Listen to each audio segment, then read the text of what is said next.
Hey Wes, Mr. Joe Marshmallow in the chat is wondering how many more days until toss. It seems like we got our priorities set there in the chat. Yeah, I have no clue. I saw that during one of the recent showcases, and my initial thoughts were, nope. Oh, really? Okay. Yeah, man, I'm not saying that it looks like it's not fun per se, but I mean, it's just a little silly, and I don't know. It's a little cartoony, a little silly. When we talk about a proverbial quest game, it looks a little bit like a quest game to me, but Wait. who knows? Do we not like quest games anymore? Proverbial quest games. I'm not saying that there's no good games on Quest. I'm just saying when we talk about Quest ports, these are the type of games that we normally talk about. Now, with that said, I have not played it. I haven't really taken in all that much information about it, and it could be the greatest game of all time. I don't know. I just haven't been all that interested in it. I feel like it has a nice like Super Monkey Ball type aesthetic, and it may actually have like that style of gameplay too, where it's like everything's kind of chaotic and finding the best way to the exit. And so any game that lets me go crazy with locomotion in VR, I'm pretty excited about. You don't see too many games that let you swing. To be fair, I could just have some really bad Gorilla Tag hangover. Like, I really don't like that game or that locomotion style in VR. So I'm probably, bringing over a little bit of ill will toward Gorilla Tag when I look at this game. Sure. And that might not exactly be fair. It's all good, man. It's all good. I don't have any Gorilla Tag hangovers because I've never played Gorilla Tag. Oh, I feel so virginal and pure, like white snow in January. Well, Brian, let me just say, you don't know what you're missing. Well, all right, let's do it then. I guess we should just dive in. Get me dirty, Wes. Get me dirty. And on that note, let's start the show. Let's go.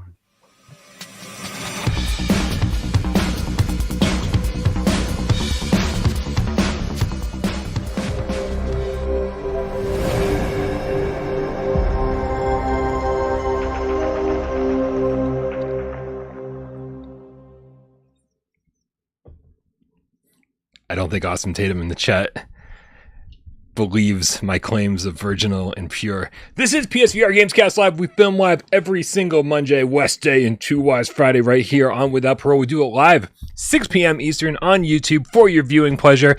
But for all those who like to watch with your ears, we also upload this thing on podcast services of your choice. My name is Brian Powell from this channel right here, PSVR Without Parole. And this gentleman over here to my left, your right, it's Wes Dillon from Virtual Strangers.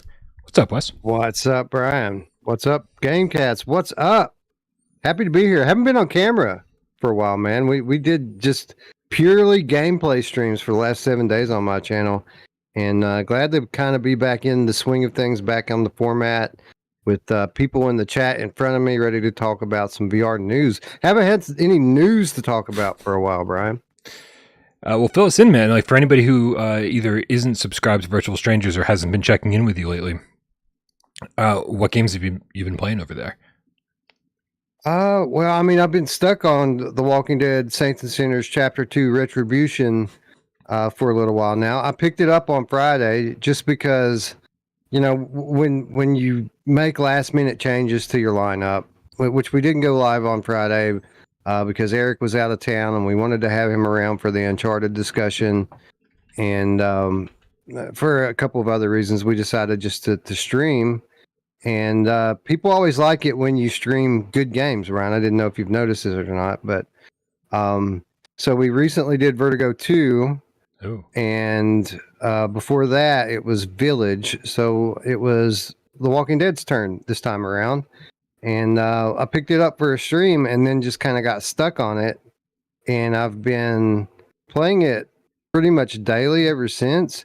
And it's interesting just how much fun it is not only to play it, but how different it is to play it when you're not streaming. You know, with a game like this where you kind of move and progress at your own pace, I find myself rushing a little bit when I'm playing live for people. But then when I'm not live and I'm just playing for fun, I spend a whole lot more time scavenging. I'm a lot more strategic about where I choose to go. And I've like I said, I've probably played it every day since Friday, but I haven't really advanced the story all that much. It's just been mainly me trying to find the remaining recipes on my board and check out the new maps that I haven't really given proper attention to yet. So that's the main thing I've been playing. I'm about to finish Uncharted 4 in VR, which has been phenomenal. It's been one of the best things I've ever played in VR, to be honest. So I'm kind of going to be sad to see that one go.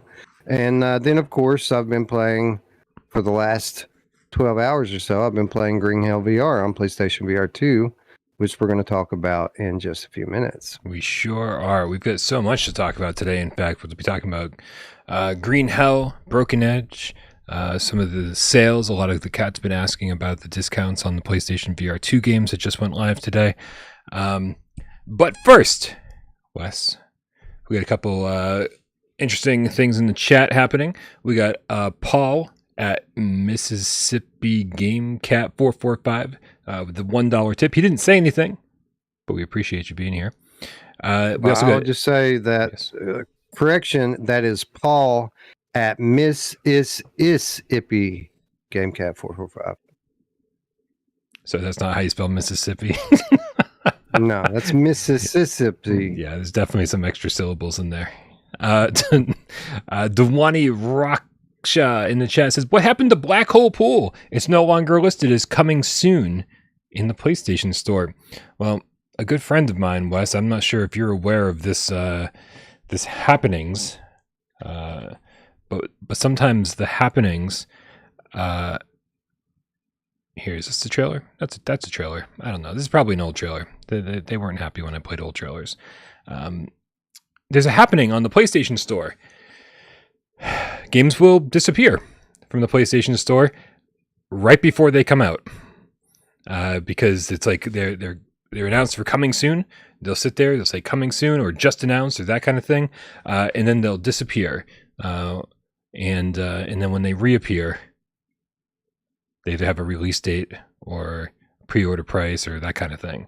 So my guess is, because the developers just said about less than a month ago, we're pretty much done. And so my guess is that game's just about out. Cool. That's good. I think that this is something that's been lacking especially in the PSVR side of the equation for quite some time. There needs to be a good billiards game. It's like poker. It's just a perfect social experience for VR. And from what I hear, Black Hole Pool is pretty good in terms of physics and realism. I mean, before this, we had Hustle Kings and we had Sports Bar. And Sports Bar, the pool was pretty good in, but the locomotion and stuff was just terrible. Yeah. So yeah. I'm looking forward to having a nice billiards simulator on PSVR. Me too. It's amazing the stuff that I care about in VR that I would not care about at all on the flat screen. Like the fact that, what do we have? It's Tennis On Court coming out in October. And dude, I mean, I don't know why I'm so excited about a goddamn tennis game. But I think I honestly think it's because Spark was amazing, and then when Spark left, it kind of left a hole in my library, left a hole in my heart that I've been trying to fill ever since. And I was hoping C-Smash would do that, and C-Smash didn't really do that. And then here we are with Tennis On Court promising singles and doubles and all sorts of it's a full featured tennis game, and even a spectator mode again, just like Spark. So I'm oddly excited for a tennis game. Very happy that it's coming soon. Yeah, I'm a bit curious about it as well. I think it's going to translate well if they make full use of the controller haptics and stuff, that they can make a very realistic feeling game. immersive tennis game for VR. So the same reason why I'm excited about the table tennis games coming over. Racket Fury Yes. has announced, and I'm sure 11 table tennis won't be far behind. So yeah, excited for those too. And I'm sure all of these games that we just discussed will all come out on the same day, just because probably that's how shit works on the PlayStation Store. Yep. Yeah. Living Legend with the Canadian $2 tip says, can't wait to finish Saints and Sinners 1 and 2 this fall. What a time to do it. I agree. You were talking about the way that you play Saints and Sinners, Wes, and I think doing it the most casual way possible is the best way. I remember playing Saints and Sinners 1 for the first time and just being like it was I think it was the second mission, like the second thing that the game asked you to do, and it took me hours and hours and hours just to convince myself to even start the story stuff, because I was having way too much fun going out and scavenging and coming back and crafting, scrapping everything. It's such a great gameplay loop. That's like, I think if you rush Saints and Sinners games, you're missing the point. Yeah, and it's even better now, that aspect of the game, not only because there's more maps that are a little bit more fleshed out than the original, but the addition of the nighttime runs really makes a huge difference, because you can put yourself in a map and stay as long as you want. And that's the case as well during the daytime in some cases. You have to kind of watch your map information a little more closely to put yourself in that situation. But just being able to really comb through an area without having to worry about the time limit is a game changer for me in this game. It allows me to discover a lot that I would have typically missed, because I'm the type of person that looks in every drawer and in every cabinet and methodically goes room to room from one edge of the map to another.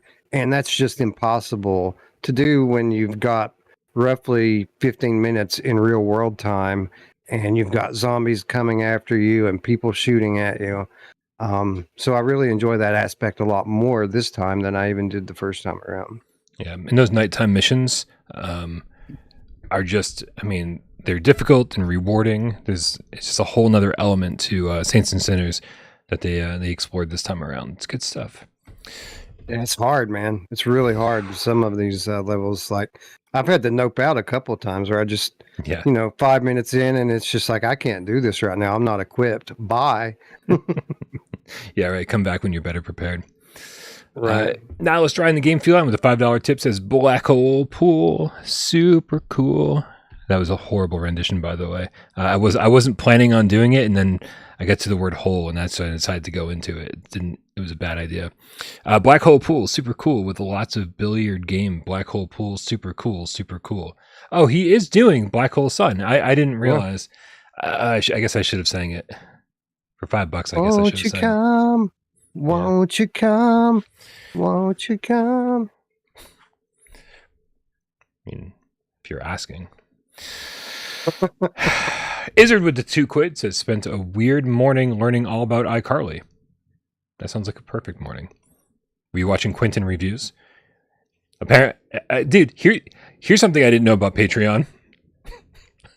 When I sign up for and contribute to someone else's Patreon with my Without Parole account, it emails everybody on my Patreon that supports me on Patreon and says Without Parole is now supporting Quentin reviews, and I'm like, I just wanted to watch I just wanted to watch a 10-hour retrospective on Sam and Cat. I didn't realize it was going to expose me. I've already exposed myself as the fucking weird iCarly nut. But it was strange to find out that email went out this morning. Man Bear Pig Game Cat with $2 tip says, imagine if Walking Dead was co-op. OMG. Yeah. That's kind of what it always comes back to, the discussion. Why is this? What is keeping this from being the perfect VR game? Typically, the biggest thing on that list is lack of a co-op campaign.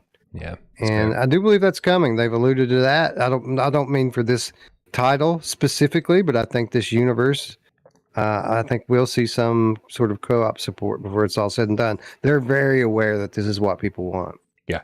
Oh, big time. Big time. I could see that one element giving them to go back to the same ground that they've already retread with chapter 3, right? They say, okay, well, we've already created this area and this area and this area, and we've got thrown some new items your way, some new weapons your way. Oh, and it's co-op this time, right? And they give us a chapter 3 that takes a lot of assets from chapter 1 and 2, a little bit of a new story, but now it's co-op, and I think people would eat it up. I agree. People would love it. Love it. Yeah. Wes, moving on a little bit, there's some rumors circulating that I don't know how seriously we should take that Sony will have a big showcase in December. Have you heard about this? Here we go again. How many times have we been here reporting this very same headline, Brian? I have not heard this. I saw it from your run of shows, so why don't you enlighten me who the source is for this particular rumor? Listen, so I heard it from a friend who, yeah. So Awesome Tatum told me that David Jaffe's community heard it from Colin Moriarty. So it's like, dude, it just goes right down the chain, right? And so I guess Colin was saying that there's going to be a PlayStation showcase in December, and I couldn't, for the first time ever, like you said, we've talked about this like ad nauseum for over a year, right? And I think the reason we were so excited like a year ago and then leading up to the PlayStation VR2 was because of the PlayStation VR2 launch, saying, well, they've obviously got to do something big. They got to do something big for the PlayStation VR2 launch. They got to get people excited for it. And so obviously they're going to do something big, maybe in showcase form, maybe state of play form. It's going to be something. And they didn't. And so for the first time in about a year, I don't give a fuck what Sony's doing in a showcase or otherwise. It all it does is disappoint. And I'm not willing to get all excited just to disappoint again. Be disappointed. Yeah, they gave us our showcase. You know, we eventually got it, and there wasn't much there, but disappointment and heartbreak. And I said it then, never again. They're never getting me again like that. I'll be hopeful. I'll watch it. I'll cover it, obviously, and have my fingers crossed. But I'm not going to get all bent out of shape excited about it ever again, because even if there is one coming this December, which coincidentally, if I'm not mistaken, I think the old PlayStation Experience event took place in December, if I remember correctly. Yep. Yep. But even if they do it, it doesn't mean that they're going to, blow up the world showing us a bunch of new VR stuff. I have no idea what they're doing or what they're going to do, and I'm done putting my emotions into that. Yeah. I'll just keep an eye on what I know is happening in front of me, and in terms of what we know, the third-party studios are killing it on PSVR2, and the rest of the year is going to be nuts if we get everything that we're supposed to be getting. Yeah, I mean, that's the crazy thing is, like, I think December is going to be too late to talk about anything that we know about, right? The number of games that we know that are coming, I mean, I could rattle off 30 games right now that we know are coming, all slated to launch in 2023. December's too late, right? All these games are going to be out by the first week of December, or eventually delayed into 2024, which I'm guessing a handful will definitely be delayed, especially since it's mid-August and none of these games have dates yet. Right.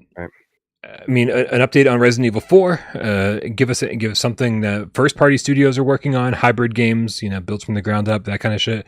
Great. But again, I feel like third parties are carrying the weight and doing a pretty fucking good job, I gotta say. So I don't know. I think if Sony cares at all, we should have something before then.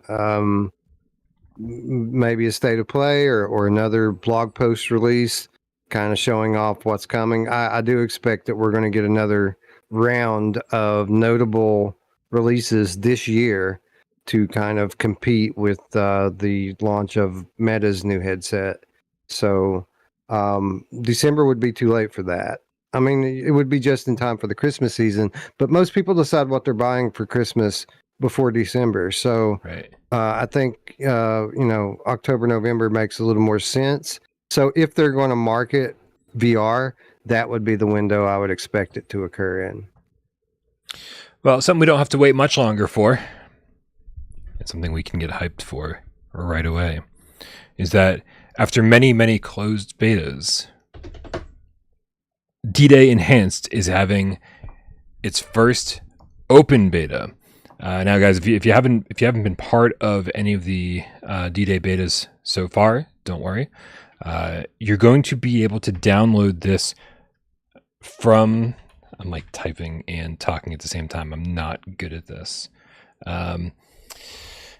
You're gonna be able to download the beta from the PlayStation Store, I believe, starting Friday, and then this Friday, if you pay attention to Strange Games on Twitter, pay attention to their Discord, or just pay attention to us, we will absolutely keep you in the loop. We'll let you know when the beta opens up, and it's going to be going all weekend. It's going to go from Friday when it starts until Sunday. So if you've been curious about it, 32v32 team deathmatch. There's also free-for-alls and capture the flag modes, and it's just pure chaos. Hopefully you'll be able to get in there and play with 63 other people and see what I mean. It's going to be a good weekend. It was chaos before, and that was when it was a semi-closed beta. Yeah. If we gain any more traction from the general public at all this time around, I mean, it's going to be chaos times 2, times 3. Who knows how many lobbies we'll have full. But yeah, it was nuts last time. It was a lot of fun just because of that aspect of it, because there's so many people just everywhere. And the maps are pretty big maps, but there's so many people that you're able to actually fill it out, and the action is kind of nonstop. Yeah. It's pretty chaotic, even with the massive maps. One thing I should probably mention, if you've already been part of the beta test, then the download you have will work. Just make sure that you check for an update. Sometimes these things don't update automatically like they should. So check for an update. Otherwise you probably won't be able to get into the beta. Again, this is all going down on Friday, so we'll keep you posted. Follow me on Twitter at Parole PSVR. That's generally the way I get out quick information. Stuff that doesn't require a video. So, yep. Moving on. We get another announcement from Fast Travel Games and Trebuchet today. Trebuchet, obviously the developers behind Prison. What was the Prison game? Prison Boss? Did they do that one? Yes, Prison Boss, which I actually think was the best game they've made so far. But then they followed that up with Winds and Leaves, and then they announced today with Fast Travel Games that they'll be releasing Broken Edge on PSVR 2. Wes, you're more familiar with this game than I am. What is this all about? This is a fencing game with surprisingly impressive physics and mechanics. It's a bit arcadey. It's a 1v1. If you choose to do multiplayer, you can of course go up against the AI, which is actually pretty good. Not saying that it's super challenging, the AI, but the interesting thing about this game is that there's different character classes. Each character class has its own weapon, has its own special ability, and its own fighting style. And that's what makes it interesting to play single player, is the different fighting styles that you encounter as you make your way through the campaign. It's very much in terms of gameplay like a fencing simulator. You stand in your spot, and it isn't something where there's a whole lot of movement involved, where you're like circling in a virtual arena. You have your spot, they stand on their spot, they attack, you defend, you attack, they defend. And each time you land, you take a piece of their sword. When their sword is gone, they are completely vulnerable, and you can land your death blow. It's pretty unique. based on like realistic physics, like I said before, but it has some cool arcade style stuff on top of that with regard to the different weapons and the different special abilities that you can wield to take on your opponent. I have played it a little bit on Quest, and it was pretty good.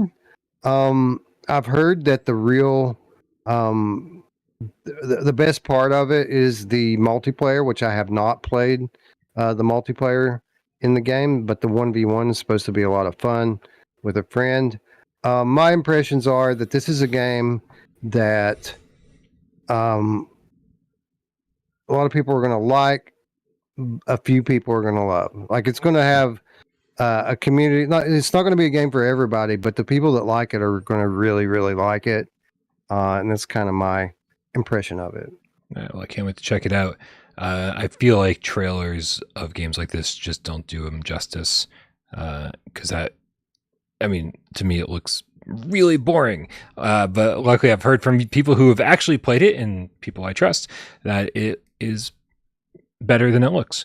So yeah, I'm pretty sure I can back that up because I thought the same thing. I thought, man, this doesn't look great, but I'll try it out because, you know, I'm friends with the studio and they seem to be high on it. So we'll give it a look. And it actually turned out to be better than I thought it was going to be. Yeah. And I'm pretty sure this is something that Miles played when he went to visit Fast Travel as well. And he came away impressed too. If you see it has a release date of 9/19, that's September 19th. That got announced today. So we are literally just over a month from release. Love the pricing they're doing here, $15. But if you have Plus, which, you know, for a game that's partially multiplayer, I guess you probably should. It's 33% off, $10 for a new game. You got to love that kind of pricing. It's aggressive pricing.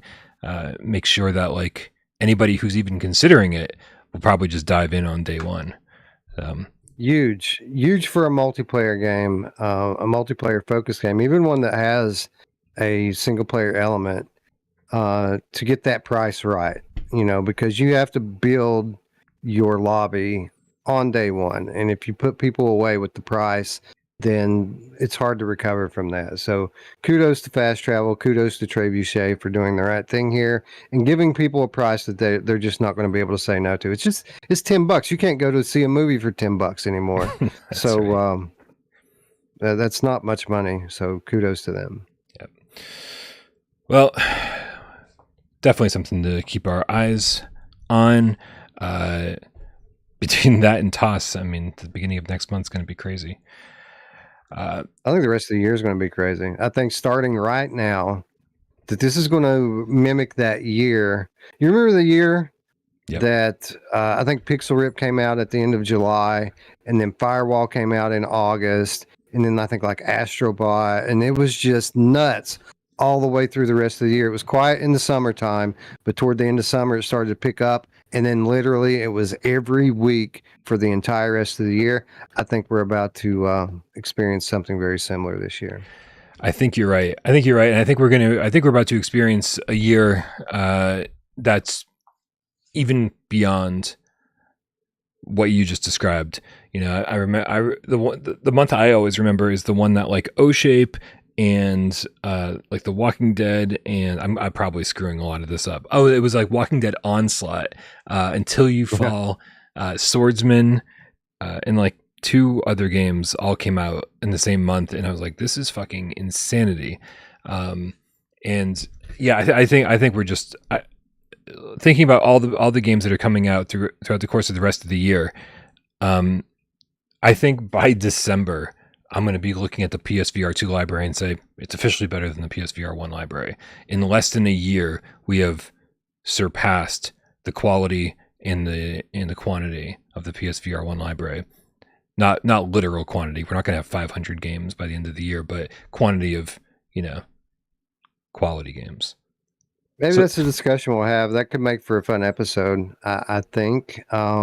Maybe by the time we hit the 1 year mark from launch. Maybe that'll be a viable discussion. It's a tall order, though. PSVR1 library is still my favorite VR library ever. So Even though it has been weakened a bit by some of those titles being ported into other platforms, there's still some amazing exclusives that I miss dearly and hope that they make their way over soon. Yeah, same. Hopefully we'll be hearing more about some of those titles. But speaking of PSVR 1, Mikey D Cosmo VR Game Cat, what a great name, with the $5 tip, says, set up my PSVR 1, jonesing, sirens on my end, jonesing for Skyrim. My God, Psycho Cable Octopus. Damn, I actually played 200 hours with Nystigmatism and never knew it. PSVR2 equals clear. So Nice. Definitely seeing a big difference between PSVR 1 and PSVR 2. You think they're going to bring Skyrim over? Or you think they're going to finally let it lie? Dude, what a loaded question. Like, I probably wouldn't be super sure about it even if Microsoft hadn't bought ZeniMax. But now that it's all under the Microsoft label, I just don't know, man. I just don't know what the plan is anymore. So yeah, it seems antithetical to have them support Sony's VR platform, but then on the other hand, it's not like Microsoft has a VR platform to compete, so it's all money in the end for them. I can say this, that on PC, Skyrim is still living and thriving, and I don't just mean Skyrim VR, but on both flat and VR, because of modding. People continually mod that title and make it better and better and better. It has AI characters in it now that you can have conversations with. Excellent. Through modding, which is just crazy. Yeah. As far as the money element of this goes, you got to wonder how much it will cost to properly bring Skyrim into PSVR 2 versus how many copies they'll actually sell. I mean, you would expect that most people who own a PSVR 2 would pick up Skyrim, but is it really worth their time and money? So that's the question.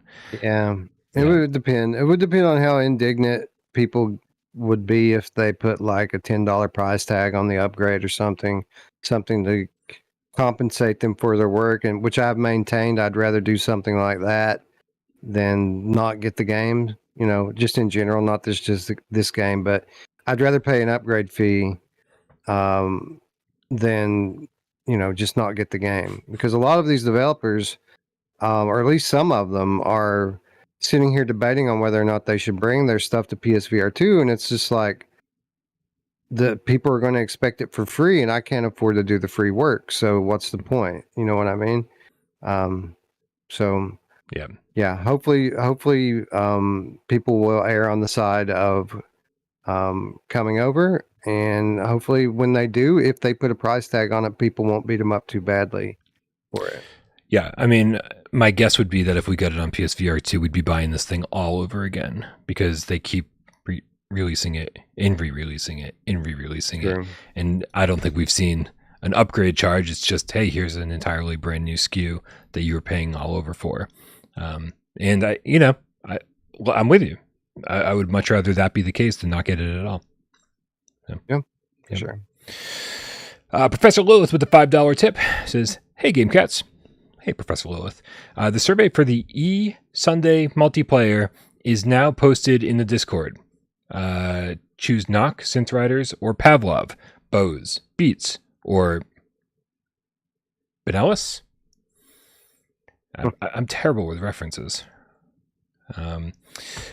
Yeah, if you guys don't know, every Friday, no, that's not right. Every Sunday, 2 p.m. Eastern, everybody gets together on our Discord. Click the link in the description below. Join our Discord. Come hang out. That's where we do these kind of conversations 24/7.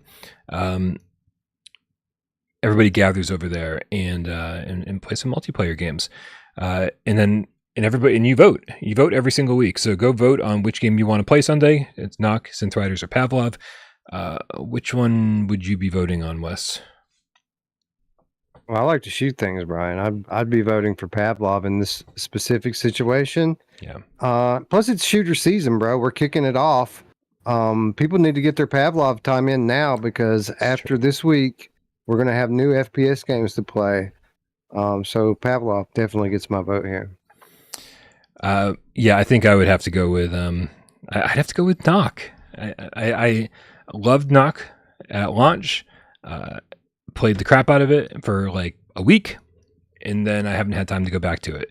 Just like I haven't had time to go back to Beat Saber or Gran Turismo or even VR Skater. Every game that I love that I'm like, oh man, I can't wait to get back to this. I just don't have the time to. So I would say Knock, just to have an excuse to go play. Mikey D, Cosmo VR Game Cat, following up on his last tip with another tip. He says, I swear I would pay $50 for Skyrim on PSVR2. I swear you would. I swear I would. I swear most of us would. It's money sitting on the table for sure. Uncommon VR open world game that VR so desperately lacks. Even in 2023, we don't have very many true open world games, and that's probably my favorite thing about Skyrim is just that you can start the game, look at a distant mountain range that's miles away, and say, "I want to go there," and then you can go there. I love it.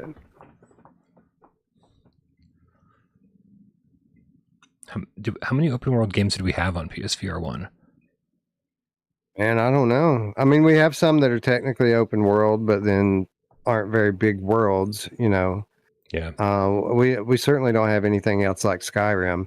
The only other thing I've played that's kind of like it isn't on PSVR, and that's Fallout 4, which I prefer is to Skyrim just because of the type of game it is. Same. But VR definitely needs more of these type of games. Yeah. Living Legend with the Canadian $5 tip says, Happy West Day. As long as Jim Ryan is in the lead, never again will I get excited for any showcases. I miss the legendary Jack Tretton era. Yeah. I don't know. You know, the part of me feels bad for Jim Ryan, right? He took over Sony at a very precarious time, and I feel like he hasn't had a chance to really show who he is or really get to debut any amazing games under his leadership. But I guess you can only feel so bad, and then the rest of it's on him and on Sony. Yeah. I don't like this Sony. I don't like this quiet Sony. I love the one when it was For the Players during the PS3 era. For the Players was them climbing their way back to the top after Xbox basically slapped them around the first couple years of that generation. And For the Players era has been, long forgotten. I feel like that Sony doesn't exist anymore. I agree with that, and it's a shame. It feels a little bit like they're sitting on their lead, although I will agree that Jim Ryan has had to kind of deal with unprecedented challenges, not only in the market, but in the world. I would have liked a little bit more transparency over the last few years. It feels like we should have moved past all that by now, but we're still stuck in it. And I don't know what's to blame on that. I don't know if it is them just taking their lead for granted, or if it's the whole Microsoft antitrust lawsuit thing that they've got going on. I don't know. I don't know what it is, but I don't like it. And, we all kind of explained it away when Sony pulled out of E3 years ago. We kind of explained it as kind of like not that big a deal because they'll just do their own thing. But they haven't done their own thing. So I think that's turned out to be a lot more of a big deal than we'd like to admit. And I think that's kind of where it all started to go wrong, is when E3 fell apart. So did the video games industry to some extent. Yeah. Yep. So I'm trying to be patient, man. What I'm trying to say, I'm trying to be patient and see what once this whole Microsoft deal is over. Obviously, despite the fact that people are returning to work and kind of forgetting that the pandemic was ever a thing. We're still seeing the effects of that. And so like a lot of games have been delayed. A lot of first party games that probably would have been announced sooner aren't ready to be shown yet. And so, you know, there's certainly an element of all of that in what appears to be the Jim Ryan silence. But, you know, and so hopefully when all that starts to, you know, all the gears start moving again properly, and there's a lot more games to show, a lot more first party games to show, then, you know, Jim Ryan can be the face of that, and we can all like, oh my God, he's pretty good after all. We do like him, but that's being really optimistic. More sirens on my end. We have no idea. We have no idea if that's actually going to be how it goes. We've got Burnsy 8709 with the £5. Says, love you guys. Keep up the good work. Can't get enough of the podcast. Speaking of podcast, Wes, why don't you upload to podcast services? AJ too. Yeah, we should actually. We did. That was kind of on Roots's to-do list. One of the few things that he's responsible for, and he's kind of fallen off lately. I hear, like, I don't keep up with it, but I have had a few people lately reach out and ask, have you guys stopped uploading the audio version? So I don't know what the deal is there. I'll have to ask my partner. It's surprising. I didn't think anybody was going to listen to the audio version, and we're actually getting some good reviews over there and a lot of traction. So thank you. If you're listening to this in audio format, thank you. I'm very impressed that you exist. Blazing Phoenix 82 with a $10 tip says, really excited for Ascent Quest. Looks to have a lot of potential. I'm even thinking of supporting with Patreon to contribute. Ascent Quest does look pretty good. Very, very hopeful for this PSVR/PSVR2 first person RPG, kind of MMO, kind of Phantasy Star Online game. No release date though. And I'm not telling you not to support them on Patreon, because hey, if you want something to exist, that's what Kickstarter's for. That's what Patreon's for.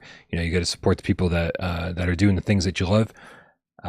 That said, I feel like it's too far away, and we've seen too many things kind of fall by the wayside, and then never hear from again. So I just try to be cautious with these types of projects. That's all I'm trying to say. Do you have a take on that? I feel like I contradicted myself mid-sentence, Wes. If you don't support these people, they will fall by the wayside. But at the same time, if they fall by the wayside with your money, well, that blows too. Yeah, it's always a gamble with these crowdsourced projects, especially, you know, the software-based ones, because they can whip some assets together really quickly. And make it seem like there's something there when there really isn't. And even if there is, you know, even the most well-intentioned developer has to be able to eat. So if they're not able to do that, then they have to go spend their time doing something else. So, yeah, I would say, you know, everyone's situation is different. How much disposable income you have to spend on things like this is going to vary from person to person. But just in general, if it's a game that you look like, that you think that you would love, maybe start backing it, and just kind of monitor how transparent the developers are, how engaged they are with the community and giving updates, and just kind of judge by that whether or not you should continue to support it. Yeah. I bought a Polymega 2 years ago. I'm still waiting for that to show up. It's not promising, Wes. It's not promising. All right, man. We got one more tip, and then we're going to talk about Green Hell. I know that's what everybody's here for, so we'll talk about that in just a second. Joshua Rosecart with the $5 tip says, because you guys are awesome. Thank you for everything you do for us PSVR fans. Thank you for everything you do for us. We really appreciate you, Joshua, and everybody that's been hanging out. I love you guys. All right, man. Well, I think it's probably time for the big topic of the day, the game that you and I have been playing for the last 2 days, and the game that everyone has been talking about for the last week, and then had a quick change of tone for the last 24 hours about, and that, of course, is Green Hell. Wes, while I'm getting some footage up and running here, talk to me about your first impressions of this game on PSVR2. Well, it's an interesting question, right? Because my first impressions weren't of the game itself, but rather the reception to it via social media, via various other, content creators and such. And there was a bit of an uproar with this game, which had me very worried as I was downloading it and booting into it.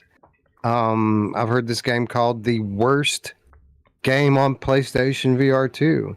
I've heard people talk about it like it's just buggy, janky garbage. But I was pleased to find out upon booting into the game that that is not the case. There are issues. Sure, there are obvious issues with it. But for what it's worth, I enjoyed my time in it and ended up playing it about twice as much as I intended on playing it initially because I was having fun in it. And that should tell you all you need to know in terms of whether or not the game is in a playable state, which a lot of people are saying that it isn't.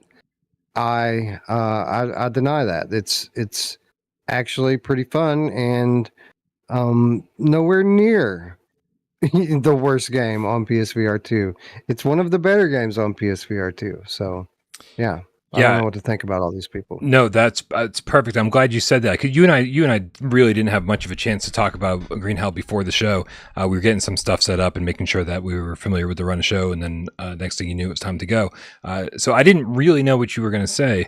And when you said it's one of the better games on PSVR2 just now, I was like, that's what's been going through my head as I play the game.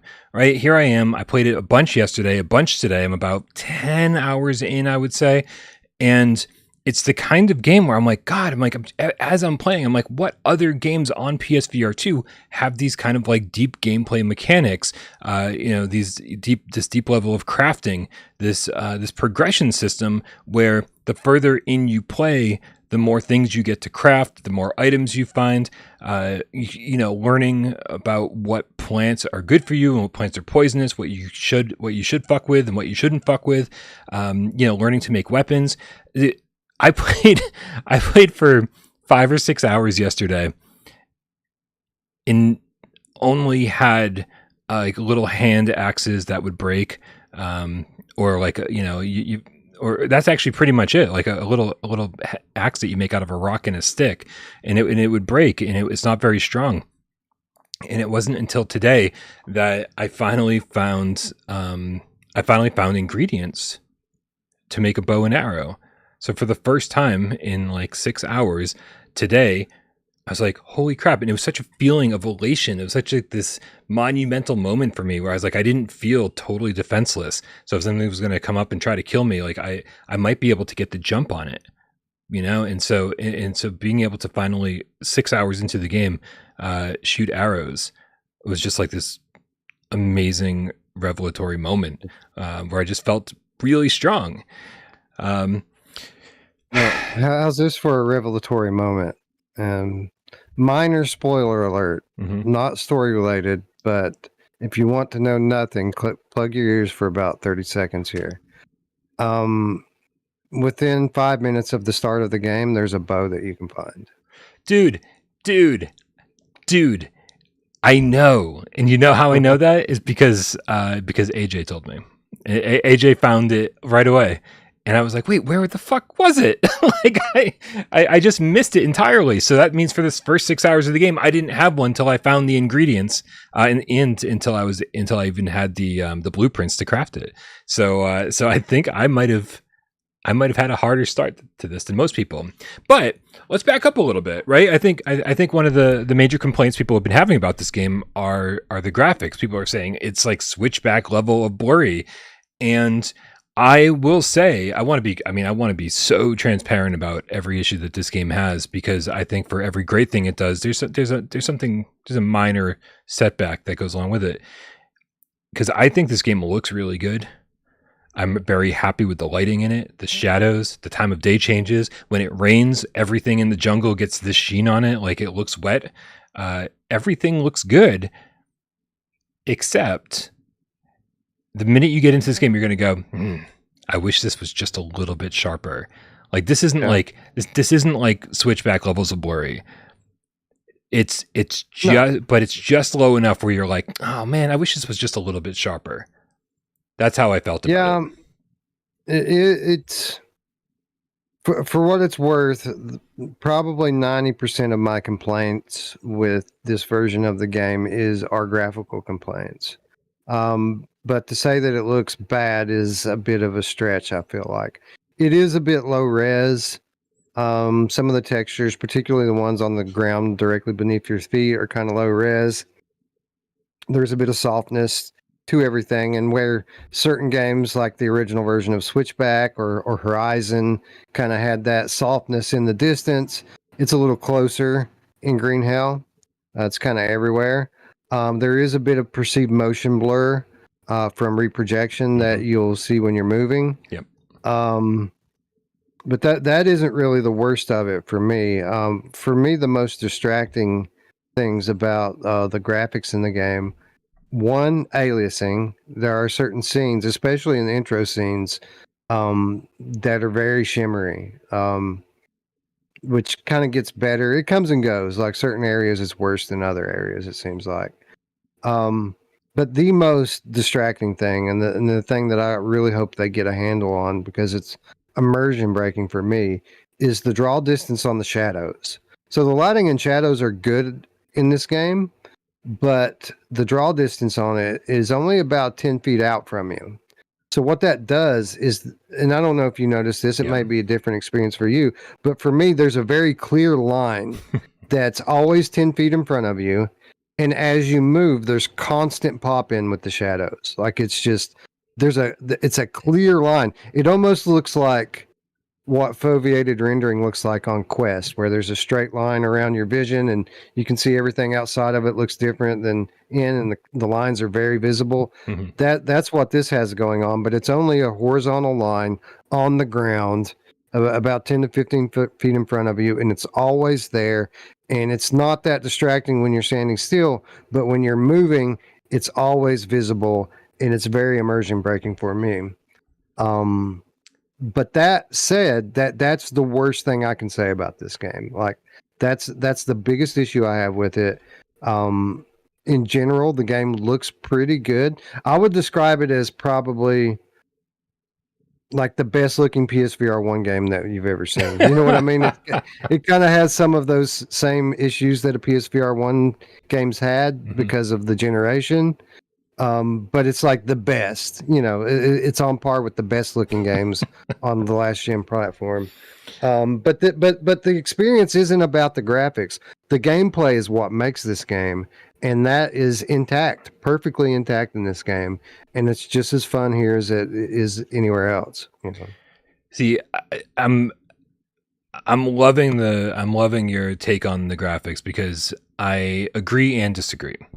Because I do agree that there's a line out there, like, just it's not terribly far away from you, where like shadows seem to be kind of like popping in or drawing in the level of detail on the plants, and everything becomes sharper, right? And so it's like, okay, everything out here is kind of out there, and then as it comes in, okay, well, that I get it. That and the resolution, to me at least, were things I noticed for 10, 15, 20 minutes. And from that point on, I was so immersed in what I was doing, kind of taking in just like the detail that was in the jungle, because there's just, plants everywhere. There's animals everywhere. There's, like the rivers that are rushing by look beautiful. There's a lot of good stuff going along with the bad stuff. And I guess I was just able to tune out the bad stuff pretty quickly. And I do love that, if you've got a machete or an axe or whatever, and you're walking through the jungle and you're like, you're just fucking taking out plant after plant after plant. All of this stuff is destructible. And I love that. You see a big tree. It's like, just chop away at that for a couple seconds, the whole tree comes crashing down, right? And in a Minecraft fashion, as it's falling, it becomes all of its elements, big sticks, small sticks, whatever. But the feeling of that is amazing. And picking up a log, like a log in this hand and a log in that hand. What's the game on PSVR1? Witching Tower. It reminds me of Witching Tower because I was always fascinated by picking up really large items in VR. Like it's a feeling that doesn't feel like anything else. Like you're like, look at this massive thing I'm carrying in VR. I've got like 2 tree trunks. Like I've got one in each hand, and I'm bringing them over to my crafting area where I'm making whether it be a fire pit or a hut or whatever else I'm making, right? A water distiller. And so, yeah, just carrying these massive things around, like these are the things that like really get me excited in VR. And this game has all of that. And so there's enough for me to be distracted and say, okay, well, I think this game looks good enough for a $30 indie game, right? If this was a $70 game, I feel like I'd be lodging much bigger complaints about the environments, but it's a $30 indie game.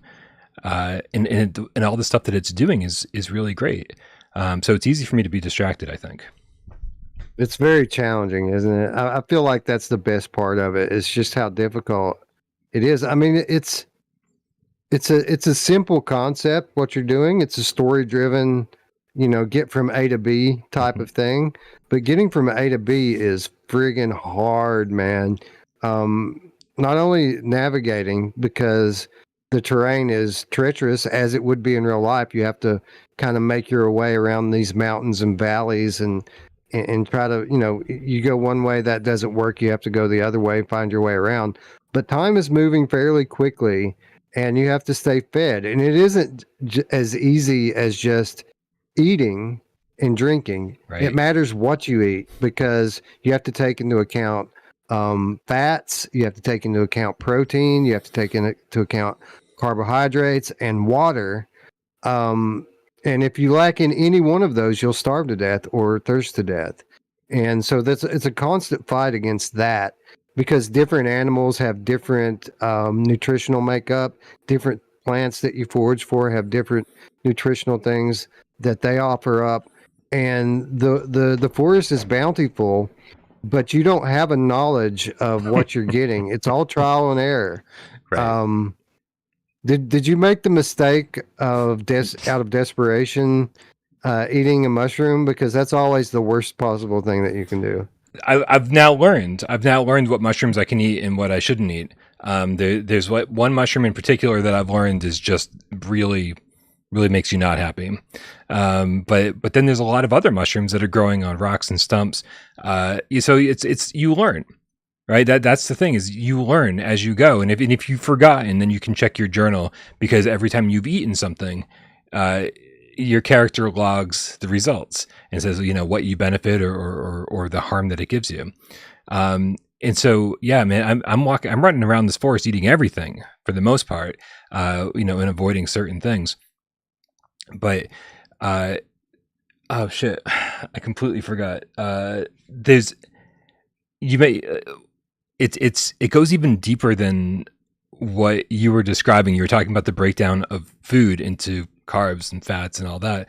But man, try playing this game and just drinking the water that you see. And you will immediately get parasites, right? You'll get parasites. And then when you go into the river to get the water, you'll come out with leeches on your arm. And sometimes you'll look at your health meter and go, why is my health going down? Like, what the fuck is happening right now? And then you'll look at your arm and there'll just be like a leech like sticking out of it. And when you're in VR and you like look at your arm and think it's your real arm, like that never gets better. Like that's a rush of blood moment where you're like, oh my God, it's my arm. Don't do that to me. There's so much to do in this. And so I love, one of the things I love doing is every time I progress just far enough, right, where I'm like, oh man, I don't want to have to do that whole section over again, then I set up camp, right? I'm like, okay, I'm going to build a tent because when you build a tent, that's where you can save your game. But then when you build a tent, you have to get all the stuff to do it. You have to hammer in some logs and you have to get these sticks together and get these giant banana leaves for coverage. And, it's time consuming and that's time you don't really have. Right. And then on top of that, like if you're really going to like set up a base camp, then like Then you got to build a little bonfire so that you can cook any of the meat from the animals that you killed, or the spiders that you killed, or the rattlesnake that you killed. And because you can't eat that shit raw, because that'll kill you, or at least make you vomit, and then you become dehydrated and die. And so just having these areas scattered around the map where you can just kind of call home for a minute and actually be comfortable. It takes a long time to set them up. Right, just scavenging for the elements to build these things takes forever, and so you have to really say, well, do I want to spend the next 15 minutes creating a base, or should I push forward another 10 minutes and hope that I don't die? So it's this risk reward thing that's constantly happening, and I love that.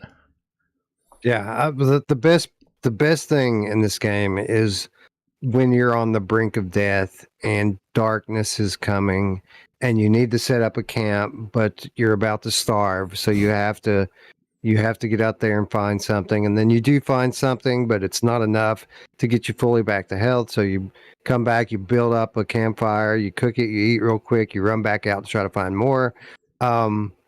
It's very, very challenging. And now I'm so glad that you finally had a chance to play it, because we've had this year-long debate about, Green Hell or Song in the Smoke. Are they alike? Which one's better? And I've always kind of said they're both very good, and people are going to be very split on it because they're similar in a lot of ways. Green Hell takes a lot of what people like about Song in the Smoke and fleshes it out and makes it and does it better. But then there are things that Song in the Smoke does that Green Hell doesn't even do at all. I think they're both very good, and I think that if you like one, you're probably going to like the other one, and it's going to be a very personal choice to everyone which one they like more. Make an excellent point. I'm glad you brought up Song in the Smoke, because I've been thinking about Song in the Smoke while playing this, of course. And you're 100% right. There are things about Song in the Smoke, like getting what is it? Just a sharp rock? I forget exactly what it was in Song in the Smoke, where you actually whittle the sticks with to create arrows, right? And then you stick on the feather and you stick on the arrowhead, and it's it's this whole process, and it feels extremely VR AF.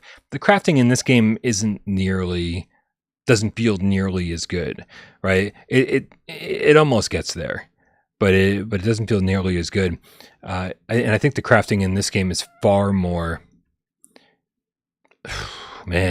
manual, labor intensive. Yeah. Right? They want to make you work for everything that you get. Song in the Smoke, I think, is designed to do things a little bit faster. Like if you're in the heat of battle and you need to craft another arrow because you've just shot all of yours, you can do that in Song in the Smoke. I mean, you're going to be running for your life while you do it, but you can do it. In this game, it's a little bit slower. Everything's a little bit slower. But what I will say, what I like about this, that Song in the Smoke didn't deliver at all. The only narrative that Song in the Smoke gave was kind of like through these, right, these interstitial psychedelic trips that you go on, and you kind of piece together a little bit of a story. But there's an actual story in this game. Like you are actually out to go find your girlfriend or your wife or whoever it is, and figure out what happened to her. And as you progress through it, sometimes you'll take a turn in the jungle. I don't want to spoil anything for anybody, but sometimes you take a turn in the jungle and go, "What the fuck?" Like it's almost like a Lost moment, like a moment in the Lost when you're just like, "Wait, this doesn't belong here." I didn't expect when I was going out in the jungle to find this. And it's just cool moments where suddenly you find this clearing, and it feels like a different game for a minute, right? Because you're finding items, you're finding different types of items, you're finding different types of things to interact with, and it just feels it's like these little moments of respite that you don't get in Song in the Smoke. Song in the Smoke, you try to survive, and then you thrive for a minute, and then you move on to the next area. And then you try to survive, then you thrive for a minute and you move on to the next area. And it's sort of this wash, rinse, repeat cycle that is really satisfying, but doesn't give you, I think, the same type of reward that Green Hell does, because Green Hell does it in variety and with narrative. And I think those are two things that Song in the Smoke were missing. So from a pure gameplay perspective, I think Song in the Smoke edges this out. But from a full gameplay, like from just like an overall game that like delivers everything I want, I think Green Hell edges it out in that regard. Yeah, and it even has some of that, psychedelic spiritual stuff that Song and Smoke does so well. There are elements of it in Green Hell as well. Excellent and I point. feel like that adds quite a lot to the game, because I love that stuff in games. I love surrealism in VR. So those are some of my favorite sequences in Green Hell, and maybe part of the reason why I like Song and Smoke as much as I do. I feel like the hunting is a little more fun in Song and the Smoke. I like tracking the animals. Agreed. after you hit them, but where in Green Hell, if you can get a hit in on an animal, it's pretty easy to take them down at that point. I really like both games, which is odd because this is just one more example of a genre that I absolutely hated in traditional gaming. Yep. That it just makes perfect sense and is so engrossing and immersive in VR. It's a great game, and in spite of its visual flaws, it's still very immersive, and definitely, I think, worth the price of admission. But there aren't many games on PlayStation VR, period, with this type of depth to the gameplay, and I'm enjoying it. I like it. Yeah, I think I haven't mentioned it yet, so I want to make sure. Like I said, I want to get. I don't want to make it sound like I'm just loving this game from top to bottom, because even though I'm having a great time with it, like a really great time with it, there are little things that I'm experiencing that I think need to be addressed, and this will vary, I'm sure, from person to person. Because I was talking to AJ yesterday, and he was saying things. He was telling me things that I haven't experienced, and then I was telling you some of these things before the show, and that I don't think you've experienced them yet. But like, the backpack system desperately wants to be Saints and Sinners. Like, it really wants to be Saints and Sinners, and 90% of the time it works. And 10% you're like, what the fuck is going on with this goddamn backpack? Like, so sometimes it's hard to grab the item that you want to grab. Sometimes, like, I just don't understand why. Like, I'm putting things over my left shoulder, my right shoulder. I don't understand why. Sometimes I'm pulling out the backpack. Sometimes I'm pulling out an item. But even worse than that is that I'll chop down a tree or a plant with banana leaves on it, because I need the big gigantic banana leaves to cover my shelter. And like, they'll just be laying on the ground, and I'll see the little icon, and I'm reaching out, and I'm like, come on, pick it up. Why can't I pick it? And I crouch down, I get close to it, I walk away, I come back, and eventually I can always pick it up. But then, sometimes I just can't pick up normal shit. There was a rattlesnake that I shot an arrow at, and the arrow stopped this far from the rattlesnake. And I was like just hovering in midair, just boom. Rattlesnake's like, And so then I'm like, well, let me get a different angle at it. There's like some kind of collision problem here. Dude, I shot 9 arrows at that goddamn rattlesnake, and they were all just like poking like 1 inch away from the fucking thing. So there was just this invisible barrier. I finally got to a part where, like, I guess I was supposed to swim, and I swam, and like, it felt really awkward. Like, it pushed me through the river really fast. It didn't feel like I was swimming. And then after that, I was just walking on the bottom of the river, like on the ground, the river floor, instead of swimming. And I was like, what is this even, how this is supposed to be happening? So like, there's some bugs. There's some shit that needs to be worked out. Right. And that, and the stuff I just described is like 10 hours into the game. So hopefully they're aware of that. And Kuvo won't respond to a single fucking email I send them. So as much as I'd love to report this shit to them, I have no way of getting in touch with them. Yeah. Same thing. Their community manager is pretty responsive, but the actual dev team and the team at the studio, crickets from them. I'll agree. Since we're on the airing of grievances, the item interactions with the inventory does leave a bit to be desired. I do like the sheer volume of the backpack, and that you can really carry a lot. Mm-hmm. You do have weight limits, so like if you carry too much, it'll keep you from adding more into it. But it is a little bit difficult to choose certain items at certain times. I did have a lot of issue pulling things out of my holsters when I'm trying to pick things up off the ground. Mm-hmm. shit, there was something else that really bugged me about the interactions that I just it was the watch. For some reason, you have to come at your watch with a perfect angle when you're pressing on it to go through the different modes. If you come at it from kind of like this the side, your hands kind of have this weird collision that will kind of push your arm instead of you being able to touch the watch, and that'll sometimes keep you from touching it. Sometimes you'll accidentally touch it twice and have to cycle all the way back through it. Been there. Yep. And that's frustrating. And when you're scrolling through the different areas of the backpack, which there are lots of them, I would prefer that the interaction be instantaneous. Instead, you have to keep your finger on a button for like a second before it'll switch to the next thing. And when you're talking about such a large inventory and you're trying to move quickly and every second counts, that can be a little bit frustrating to have to wait and wait and wait. And there's a lot of searching through your backpack, and they make it a little bit unnecessarily tedious when a few different design choices could have alleviated a lot of that. Right.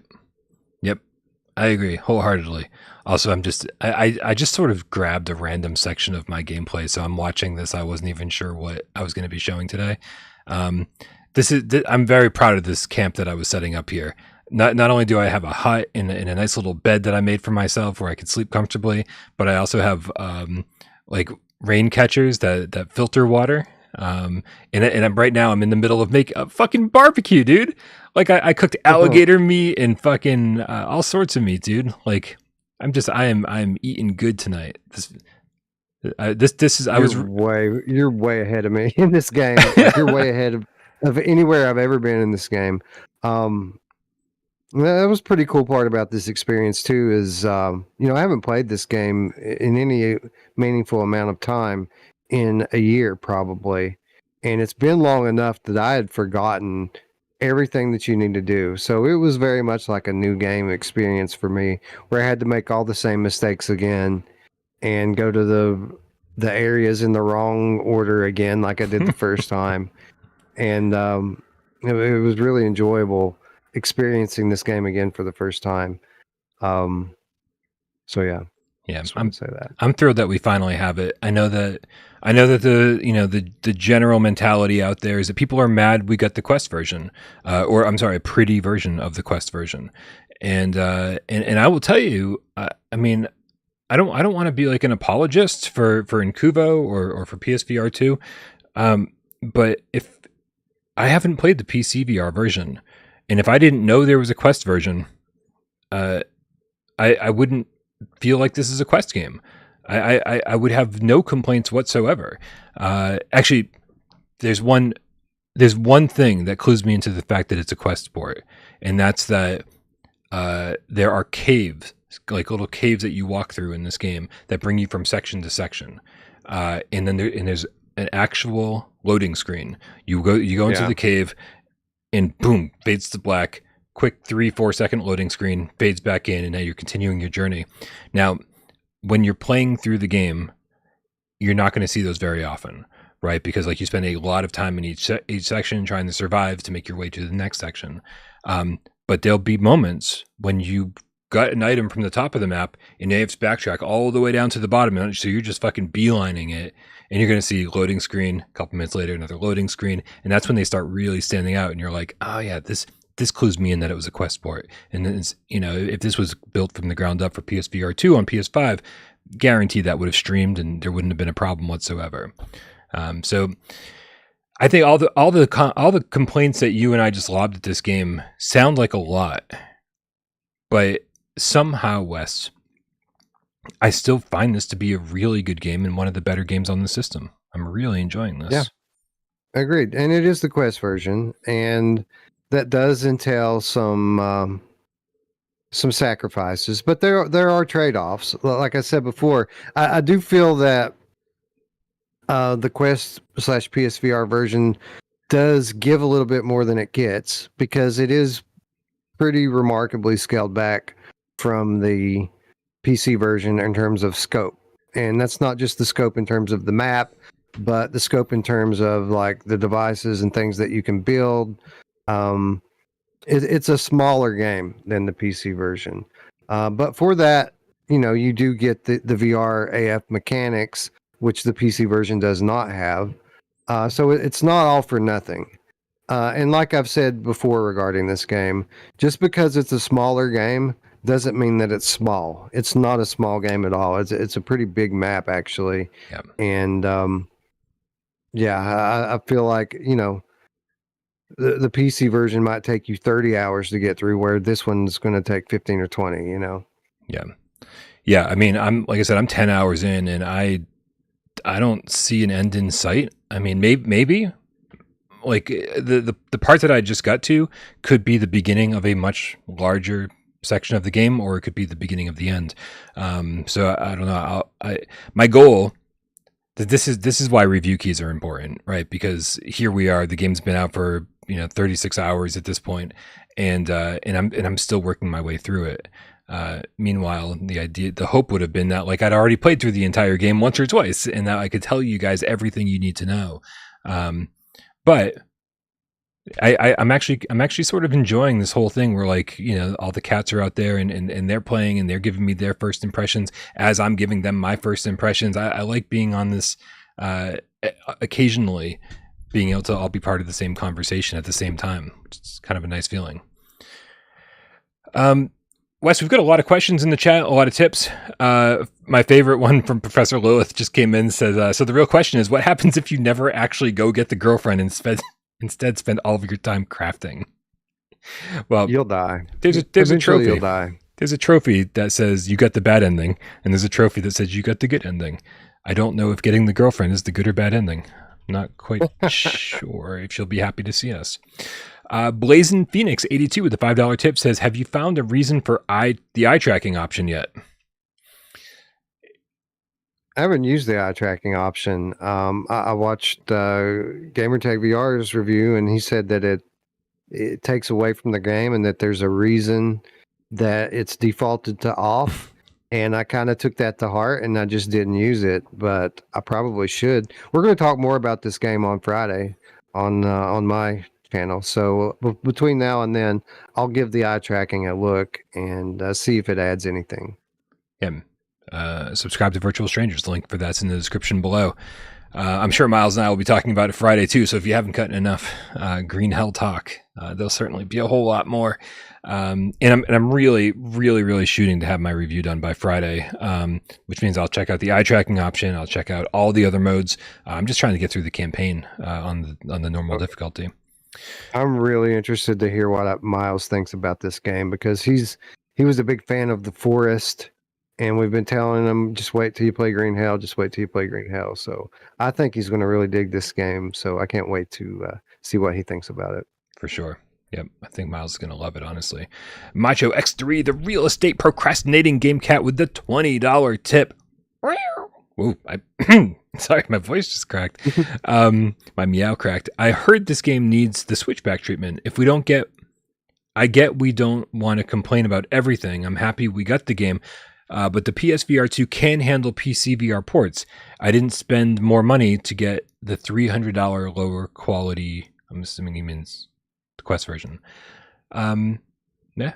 I mean, I haven't played the PC VR version. I couldn't tell you if it's infinitely better, if we should be super mad that we didn't get it.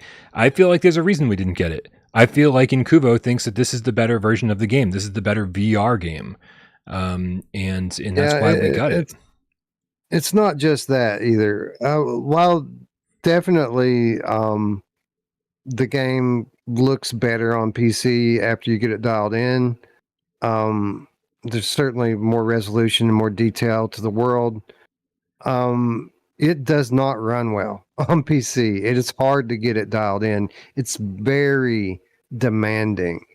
So, again, just like most things, there's a trade-off there. Sure, the best version of the PC game is probably the best version of the game, not just in terms of scope, but graphics as well. But that comes at a cost, and that's just not that's not something that's compatible with the console experience. Console is plug and play. You turn it on, it's already dialed in and it works. And that requires some sacrifices. And while I will admit, graphically, I was expecting a little bit more from this version. I certainly wouldn't be shocked if it did get the switchback treatment and a significant patch comes down the road that addresses some of the issues like the draw distances and the reprojection, things like this that they can fix and improve upon. So only time will tell.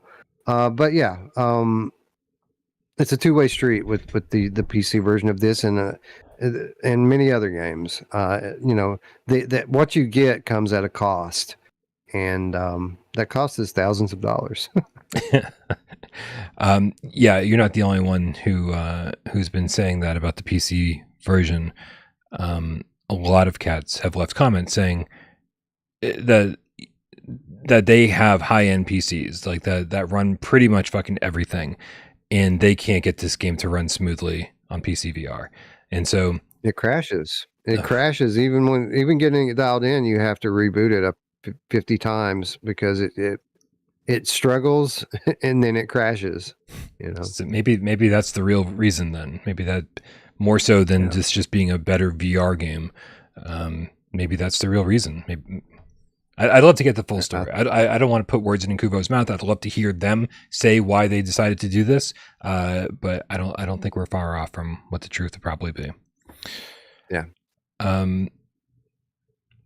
Also, as far as we know, it doesn't seem like this game is using eye tracking combined with foveated rendering. It does not seem like that's the case. So there does seem like there could be, room for improvement here. I mean, we've seen other games on PSVR2 look, substantially better than this. So there's obviously room for improvement. Hopefully we get that eventually. I as much as I want to be fair with this game and critique it, justly, I don't want these criticisms to be ignored. I don't want the show to be over or the review to be over and people go, well, you didn't address the real issues that this has, because I think it's really important that we get the message out there that this game, despite how fun it is and despite how full featured it is and how long it is, there's issues that certainly need to be addressed, or certainly we'd love to be addressed. Macho X3, the real estate procrastinating game cat, with another $5 tip, says, I've been so excited for this game. I still plan to try and dump hours and hours into it. I just hope it gets the switchback graphical upgrade it needs. We're with you, Macho. We're with you. Absolutely. Right. So I just don't like the overreacting, right? Everybody dogpiling on a game when, like when one or two people or a few people try it and say, oh, it looks like shit. It's blurry as hell. It's a lazy port. The lazy port thing kills me, right? There's obviously a lot of work put into this port. And how can I be 10 hours in and absolutely loving it? Oh yeah, lazy port. I just want people, when they're going to complain about something, I want them to have tried it and come to the conversation, not with hearsay and what other people have complained about. I want them to come to the conversation with their own complaints and say, I tried it and and these are my issues. Instead, everyone just seems to want to dogpile and make things into a bigger issue than they are. Yeah, this is a cycle that we see time and time again in our space where we have a handful of reviewers that put out a negative review. Subsequently, amazingly, those reviews seem to do better than the positive ones. Of course. But then the echo chamber takes effect and people start repeating what they hear in videos. And before you know it, Reddit's all up in arms and people have their pitchforks and torches out. And they didn't even craft the torch or pitchfork, Brian, which is a shame. Leo AI with the 20 Sekiros said, did you play story mode or survival? Donkey boner. I didn't, that took me a second. I didn't know. Yep. I guess I should have been smarter than that. I've only played story mode. I don't even know what survival mode entails, honestly, because like I said, I'm just working on one thing at a time here. I think the story mode is survival mode. I think that, and I haven't played the survival mode either, but I'm pretty sure it's just the game without the story. You just don't die. You're in the map, don't die. Interesting. So just, do you think it's how many days you survive for? Like it kind of keeps, I don't know. Yeah, I don't know. Something like that.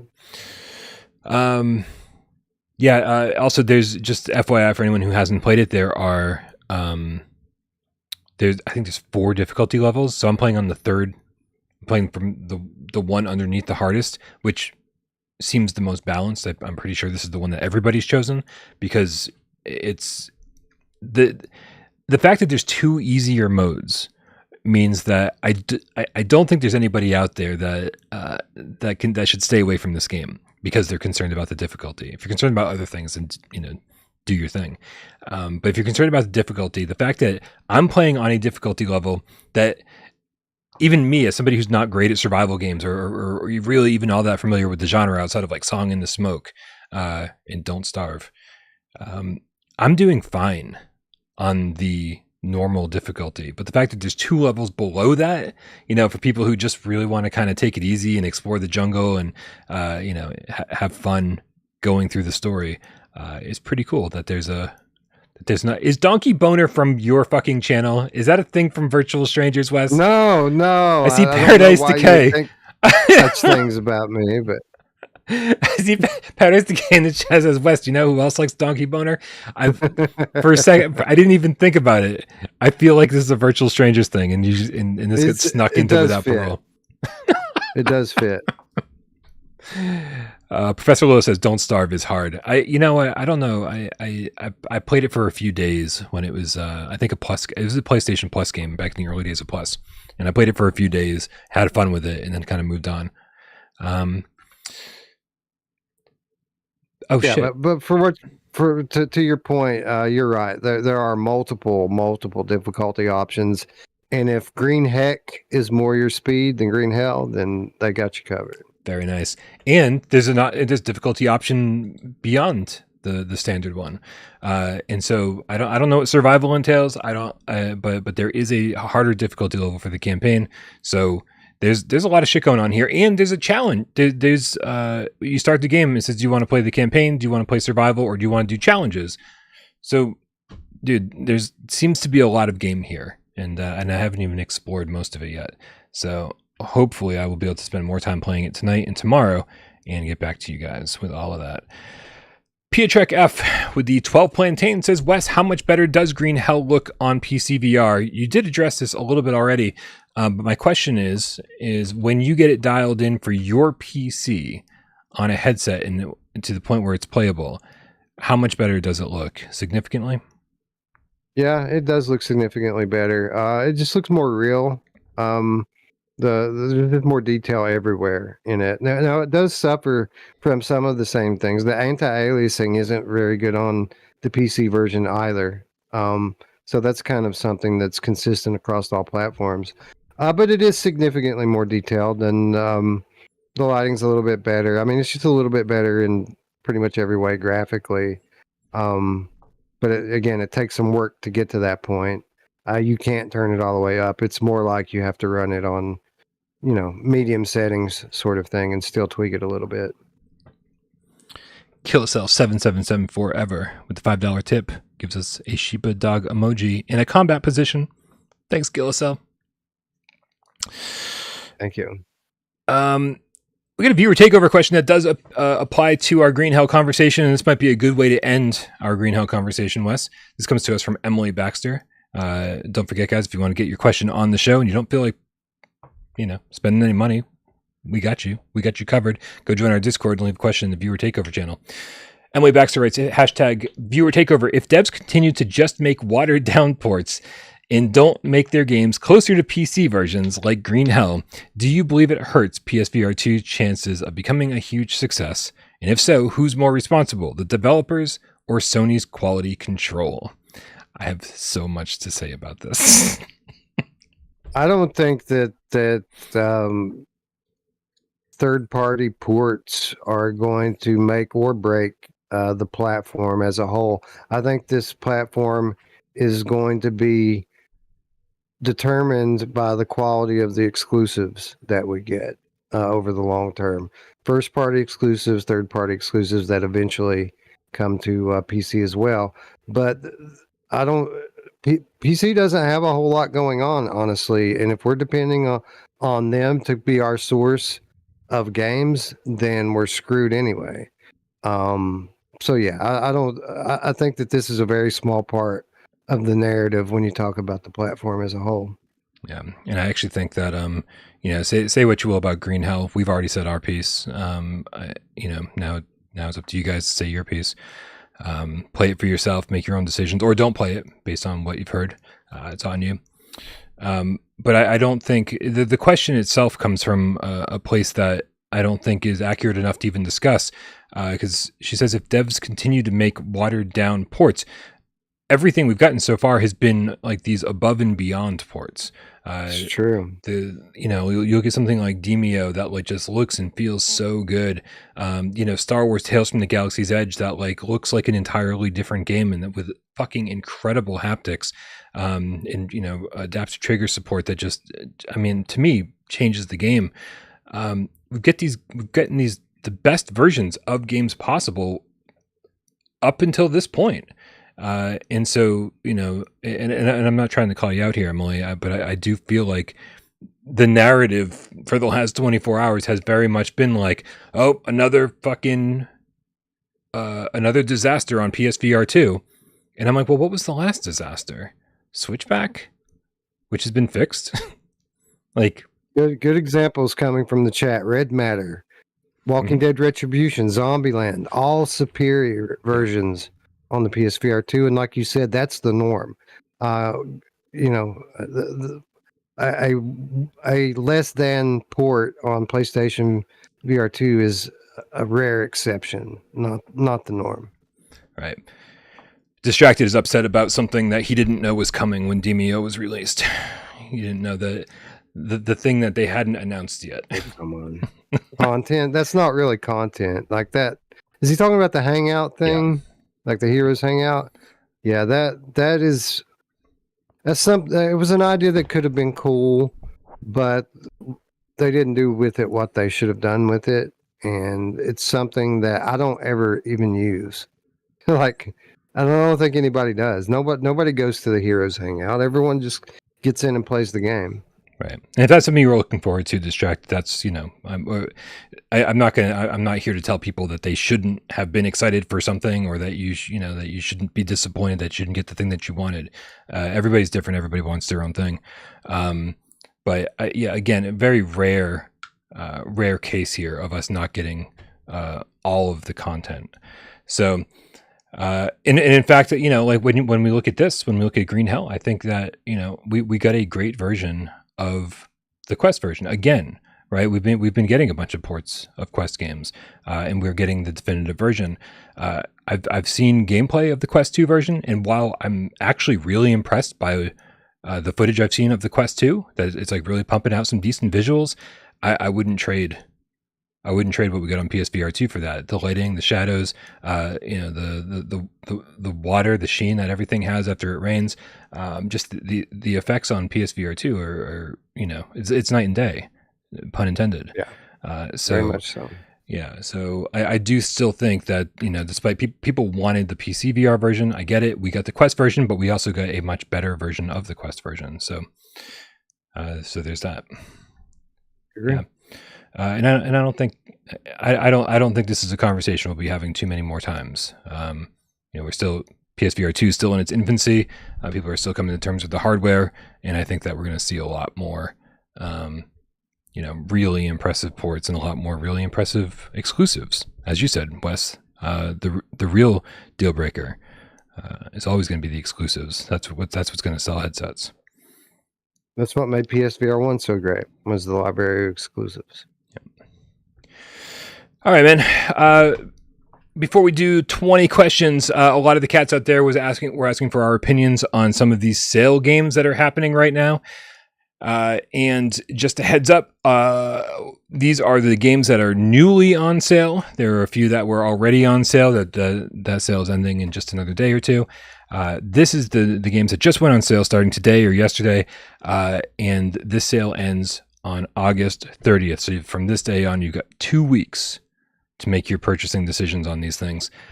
Starting with Pavlov for 20% off.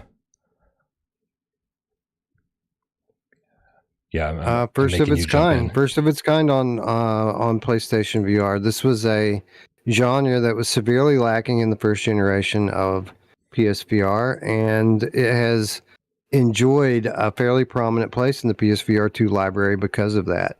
I do think that we will see iterations upon this gameplay style in the coming years and different titles coming. But as of right now, Pavlov is the one, and people seem to be digging it a lot. Yeah, it is crazy, right? This game was there at launch, and the competition hasn't even had a chance to step in yet. Here we are 6 months after the launch of PSVR2. Still waiting for Firewall. It's about to come out. Still waiting for Albo. Should be out soon. Crossfire doesn't really even compete. It's in kind of its league of its own. So where's the big question is, where's Zero Caliber, Wes? What's the Binary Mill doing? What are their PSVR2 plans? What the fuck is going on? Yeah, I don't know where Zero Caliber is. It's getting a lot of support on PC. It's had huge upgrades in the last 4 to 6 weeks on PC. So I don't know. Where is Zero Caliber? That's a good question. Hey, where is the Binary Mill? Where is Servios? Where are all these developers who should be supporting PSVR2 big time? We've got lots and lots of support coming, but not from the people that I expected to be getting support from.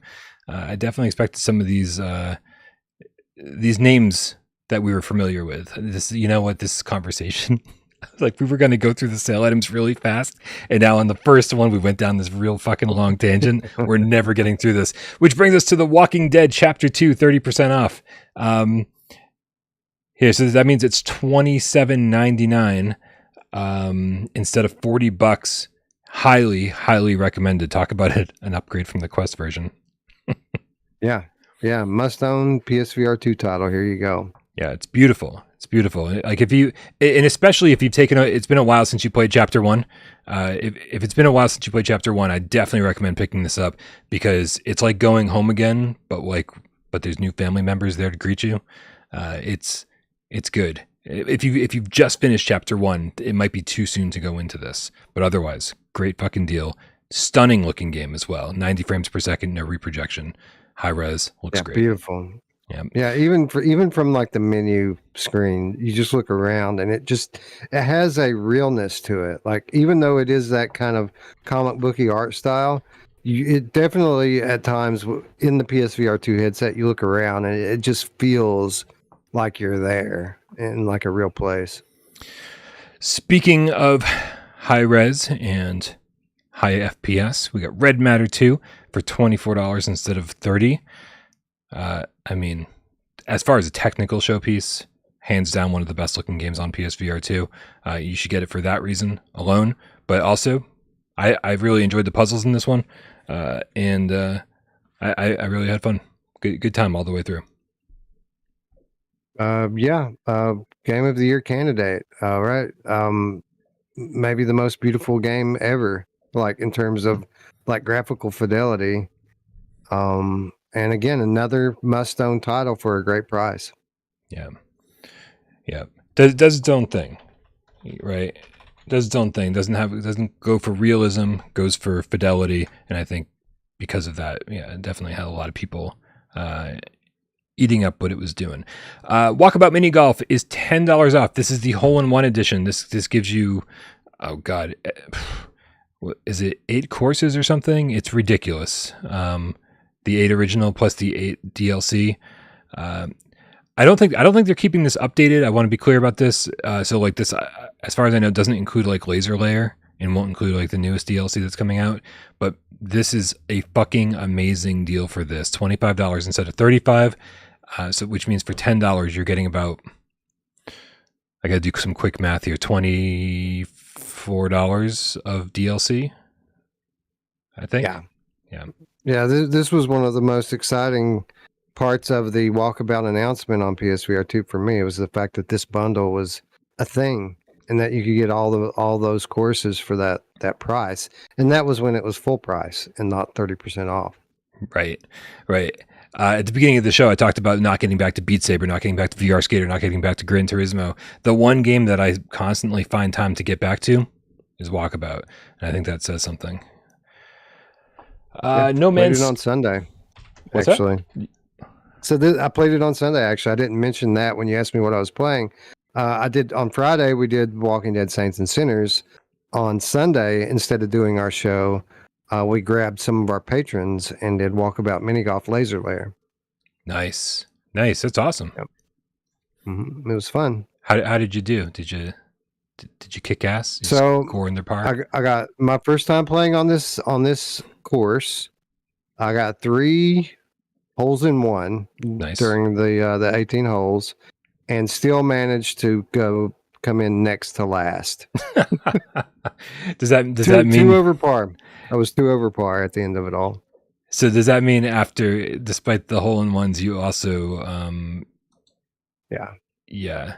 It means I struggle with timing based holes in this game, mainly because of, or at least I feel like it's mainly because of the limited field of view in VR headsets right now. This is one of the few games where field of view really messes with me because I have to look away from the ball to aim with timing based holes. Mm-hmm. And I feel like in real life that wouldn't be the case. I would be able to just see it in my peripheral. So hopefully as time goes on and the headsets get better and the field of view continues to widen, this sort of thing will become a little bit easier for me. Wizzykin in the chat says, I'm trying to play No Man's Sky, but I'm just not getting it. Sirens on my end. I feel totally lost, and the tutorial just seems to go on and on and on. And I just feel overwhelmed and unsure what the goal even is. And if that's the kind of game you guys like, it's half price currently at $30 instead of $60. Yep. That sounds about right. Which brings us to Kayak VR Mirage. No, I don't think anybody wants to hear our opinions on No Man's Sky, Wes. I think that would be a great show for Miles and AJ to do. Yep, agreed. Yep, agree once again. So, Kayak VR Mirage is $18.39 instead of $22.99. Not the biggest sale we've ever seen on a game. How is this aged for you? I know a lot of people consider Kayak a tech demo. I feel like that doesn't give it the credit it deserves. I think yes, it's beautiful. Yes, it's almost photorealistic. But I feel like there is more here than people give it credit for. It's a very beautiful tech demo. Okay, and there you have it. So if you weren't buying it at $23, you're probably not going to buy it at $19. But it is. I think it's a great showpiece. I think it's a great showpiece for VR. If you want to put someone in your PSVR2 headset and then just have them go, "Wow, VR is amazing." I think Kayak is a good title to use for that. I think you're right. I think you're absolutely right. Creed is 25% off. I think Creed was a little overpriced to begin with. I'm fairly certain that 25% off was the recommended price that I put in my review. So if you need a good boxing game, fine. I'm trying to blast through a couple of these, Wes. Chime in if you want to. Yeah. What the Bat is 20% off. I couldn't give fucking less care about What the Bat. My unpublished review for that game is a 4 out of 10. I just didn't find the enjoyment in that game. I didn't find it whimsical. I found it boring. Did you? Please tell me you at least like What the Bat more than I did. No, I didn't play What the Bat. I've never played What the Bat on any platform. I've watched some other playthroughs. I can tell that this game is not for me. So yeah, no. I didn't play Kazuna AI. I'm probably not going to play Kazuna AI unless we run out of games in the next 2 years to play. So I don't have an opinion on that, although everyone says it's terrible. So that brings us to Knock, which is 20% off, $15 instead of $20. I mean, $15 was the Quest price, I think. So I think a lot of people thought it should have launched at this. So if you've been waiting to get into Knock, then this might be the price. I have a lot of fun with this. I know you're not a huge knock fan, but as far as esports go, I do. I get a good workout in this. I laugh a lot, and I get called all sorts of names by 12-year-olds. Sounds about right. Yep. Let's see. Fantavision 2020X 30% off. I don't care. I cannot seem to enjoy Fantavision. The Last Clockwinders 20%. Oh, go ahead.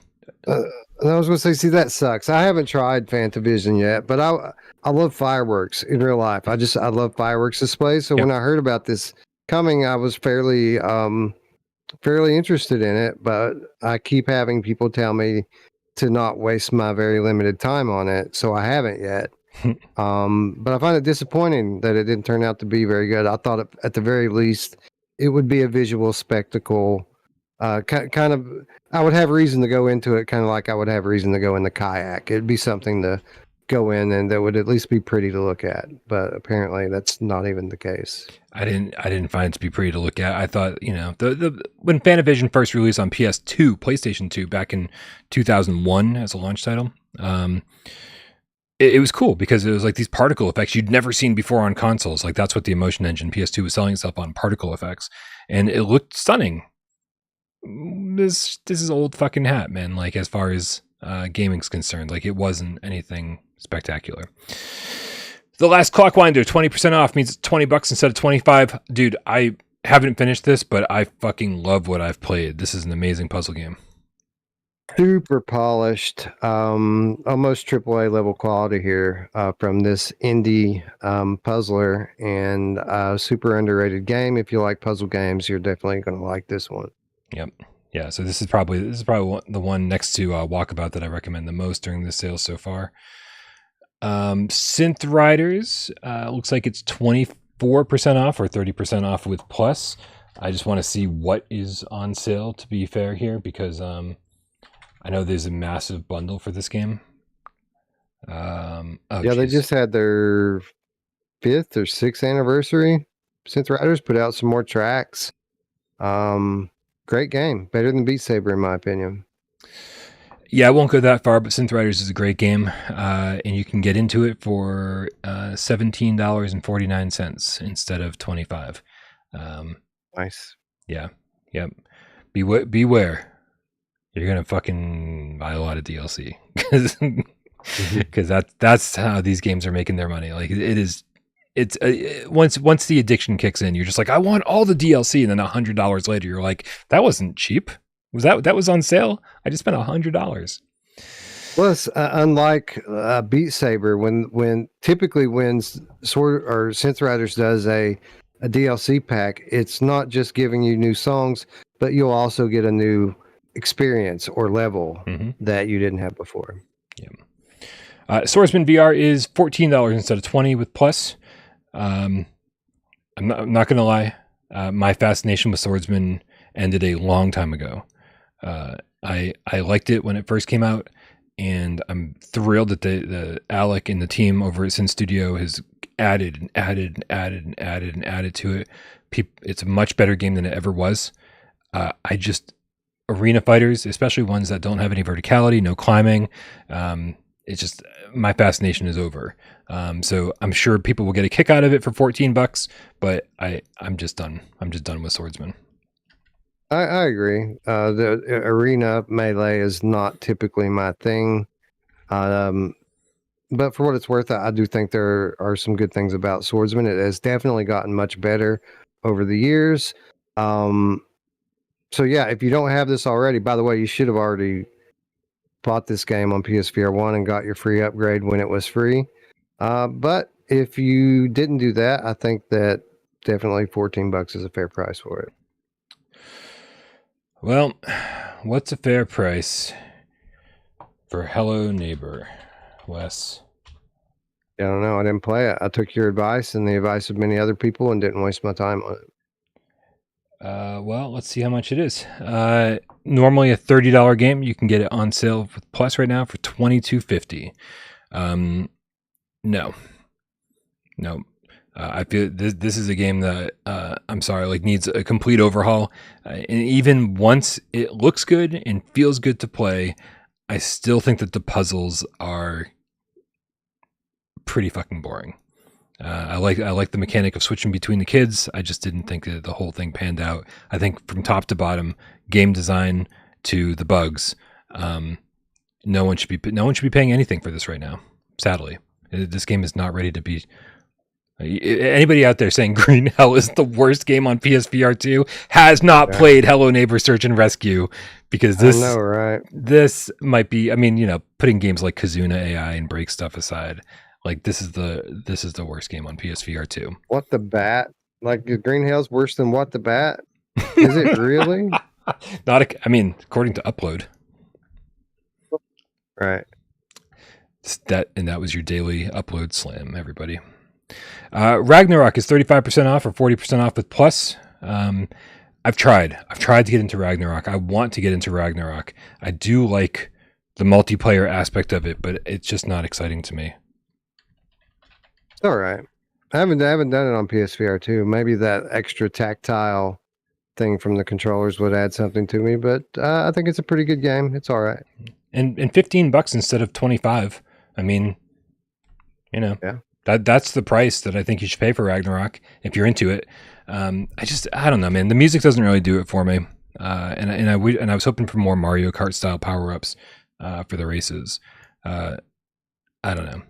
It's just not there. But Wanna Dev Studio is making Propagation Paradise Hotel, and they just reminded us the other day that it is coming to PSVR 2 soon. So every time we list all these Halloween games, every time we list games coming in October, we constantly forget about 2 games. We constantly forget that Five Nights at Freddy's Help Wanted 2 was ever announced, because ever since that state of play, no one said fucking shit about it. Yeah. Right? Yeah. And so that's probably coming in October. And then the other game is Propagation Paradise Hotel, because they haven't actually said anything about the PSVR 2 release ever since it popped up on the PlayStation Store. And so we could be getting 2 more horror games in October that just aren't getting talked about. Yep. We're almost there. We've got 3 more games. Organ Quarter for 20% off or 25% off with Plus.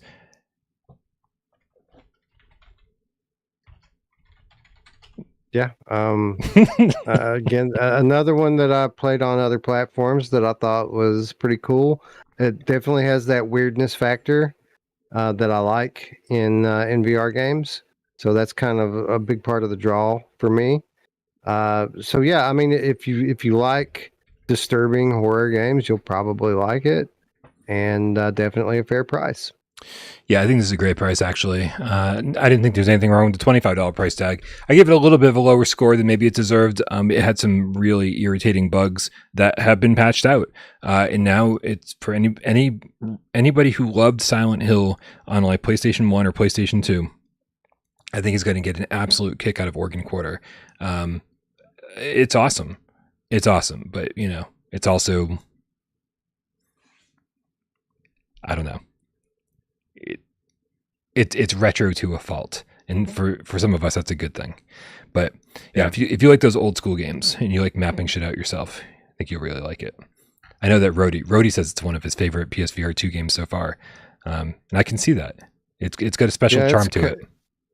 It's got a cult status on PC. This is the one that people always bring up when I would talk about how much better PSVR 1 platform was than PC for horror games. People would always bring up Organ Quarter, which is a good game. I don't feel like it belongs in the discussion with the elite VR horror games, but it's a good game. Yeah, it has a place, has a charm. Last Labyrinth, which made its way to PSVR 2 very quietly a few months back, with a free upgrade, is going for it's $22.50. Instead of $30 with Plus. I feel like when this game launched on PSVR 1, it was $40 because I was like kind of appalled by what it was and for the price. I hate the puzzles in this game so fucking much. I love this game and I hate this game. Like there are parts in this game that I absolutely love, but I don't know if I've ever been frustrated by a game more than I was frustrated by Last Labyrinth. Like, applied math is not a puzzle, and it's not something that I want to do in VR. Right. So the fact that there's anything like that in this horror game is just stupid, and it's frustrating. and it made me put the game down forever and never go back to it. Yeah. Yep. I never even reviewed this game because I couldn't finish it. Just not because it outsmarted me. It was just out of frustration. I didn't want to play it anymore. Yeah. Not a fan. There are but I'm with you. There are great moments in The Last Labyrinth. Great moments. More sirens on my end. Yep. Especially near the end, when you're playing I don't want to spoil anything, but there's a game you play with the antagonists one-on-one, and the vibe of it just gets so, I mean, it's disturbing, right? Like there are some sick things in this game. Yeah. And I love that. And that, it was great. Yeah, there's like a almost like a Saw like element. Like there's traps in every room. Yeah. And, but unfortunately you're controlling a little girl with a laser pointer. It just doesn't fucking work. It's not fun. So yeah, I don't know. This is probably the right price for the game, if it's for you, but it's not for me. That's for sure. The Tale of Onogoro. This is the last game on the sale list. Is going for $26.24 instead of $35. I'm shocked they were charging $35 to begin with. This feels like a $20 game to me. That's exactly what I was going to say. This is a $20 game. It's all right. It was better than I actually thought it was going to be, but it's not great. It's okay. Yeah, nice blend of shooting with puzzle solving. I agree. I think the boss fights kind of made it worthwhile, but I wait for a deeper sale. The boss fights were the best part for sure. Yeah.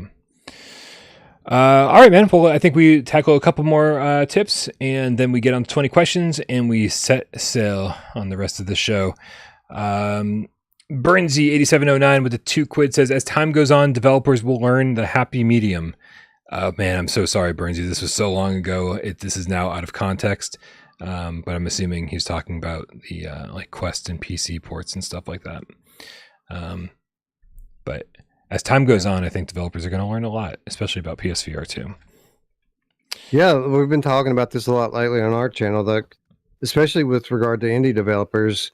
They're going to sink or they're going to swim, right? Like the games are getting better. The good games are getting better. So what was at one time acceptable is going to become less and less the case. So these mediocre half-ass games are just going to start failing at some point. So these small studios, they're either going to get their shit together or they're not going to last in this competitive market. Burnsy8709 with another 5 quid says, I'd much rather have clarity than graphics. Organ Quarter, for example, looks pretty bad, but it's clear and the gameplay is great. Yeah. I mean, I guess when it comes to like even Green Hell, if they had to knock down the quality of some of the textures for us to get a sharper resolution, I think that is something that is really effective in VR. I think that's why the Quest 2 always looks good, right? No matter how bad a game looks, there's always a level of resolution that you expect when you put the Quest 2 headset on that you could never expect when you put on the PSVR 1 or PSVR 2 headset. Like, you just don't know what you're getting. On Quest 2, a game could look bad, but it's going to be fucking sharp. Just always is. Yeah, and there's different over time. VR developers that have released multiple games, they're developing new techniques for different kinds of texturing in games, that instead of using like the old kind of traditional textures from traditional games and bringing that into VR, there are new rendering methods and things that they're developing for VR that are kind of optimized for standalone, for lack of a better term. So the games have definitely gotten better over the years. And you're right, that they can certainly knock down some of the complexity of the detail, maybe change their approach to it, and come up with some pretty immersive stuff now that doesn't take a $2,000 graphics processor to render out. So agree wholeheartedly. Agree. I'm with you. Macho X3, the real estate procrastinating game cat with the $2 tip, says, after Green Hell, now I'm worried for Hellsweeper. You shouldn't be. I can't imagine Hellsweeper being an issue. Also, I don't think Green Hell's an issue. So, Yeah, I don't want people blowing anything that happened with Green Hell out of proportion, or think that it's a sign of things to come. The end is nigh. Oh no, we've wasted $550 on our headsets, Wes. Whatever will we do? Just look at that dust, Brian. It's like there's a layer of dust to prove that I haven't even tried any of these other games. Right. Right. Did you catch the Digital Foundry thing that came out right after he posted that tweet? I saw there was a video posted, and I can only imagine they made a reference to it. But no, I didn't watch it. They didn't reference him directly, but the timing of it, you can tell that that's what they were doing. And basically, it was a segment from their podcast. And the theme of the segment is, yes, there are good games to play on PSVR2, good new games. So I thought that was cool because, Digital Foundry is among the most respected video game media outlets out there. So I really appreciated them doing that when they did it.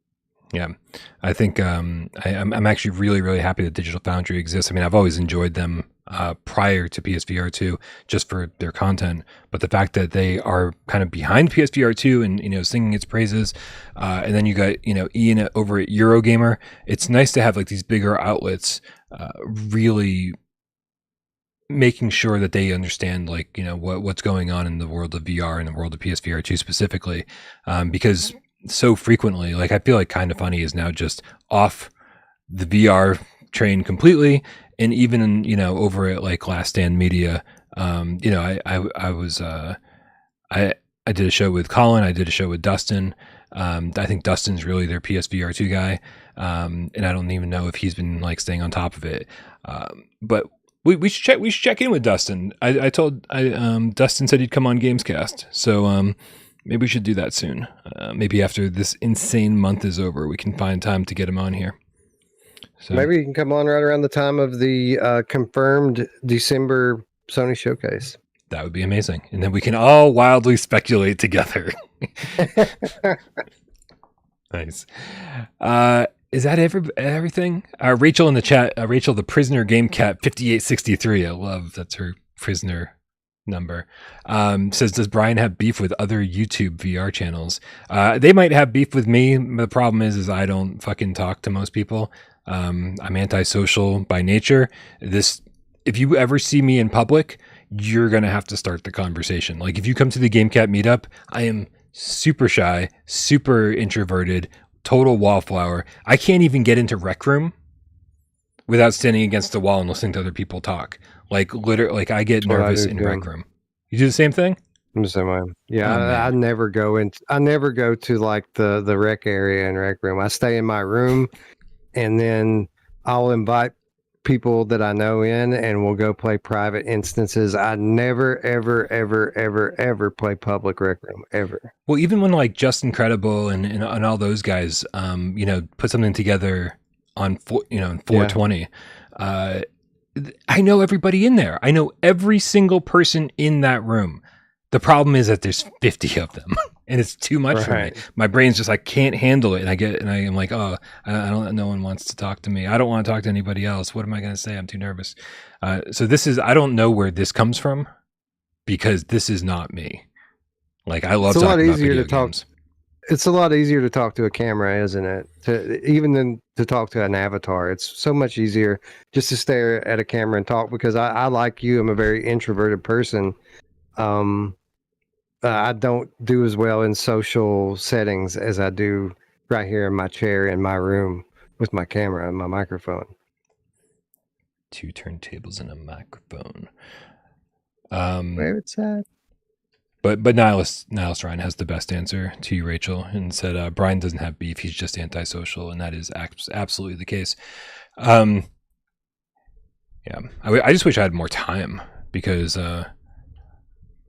people always want to do stuff, like collaborate and whatever. And I'm like, dude, I don't even have enough time to get the shit that I want to get done for Without Parole done, and I feel great. I brought Wes in because I love Virtual Strangers. I brought AJ in because I loved PSVR Underground. I brought, Miles in because, well, he begged me.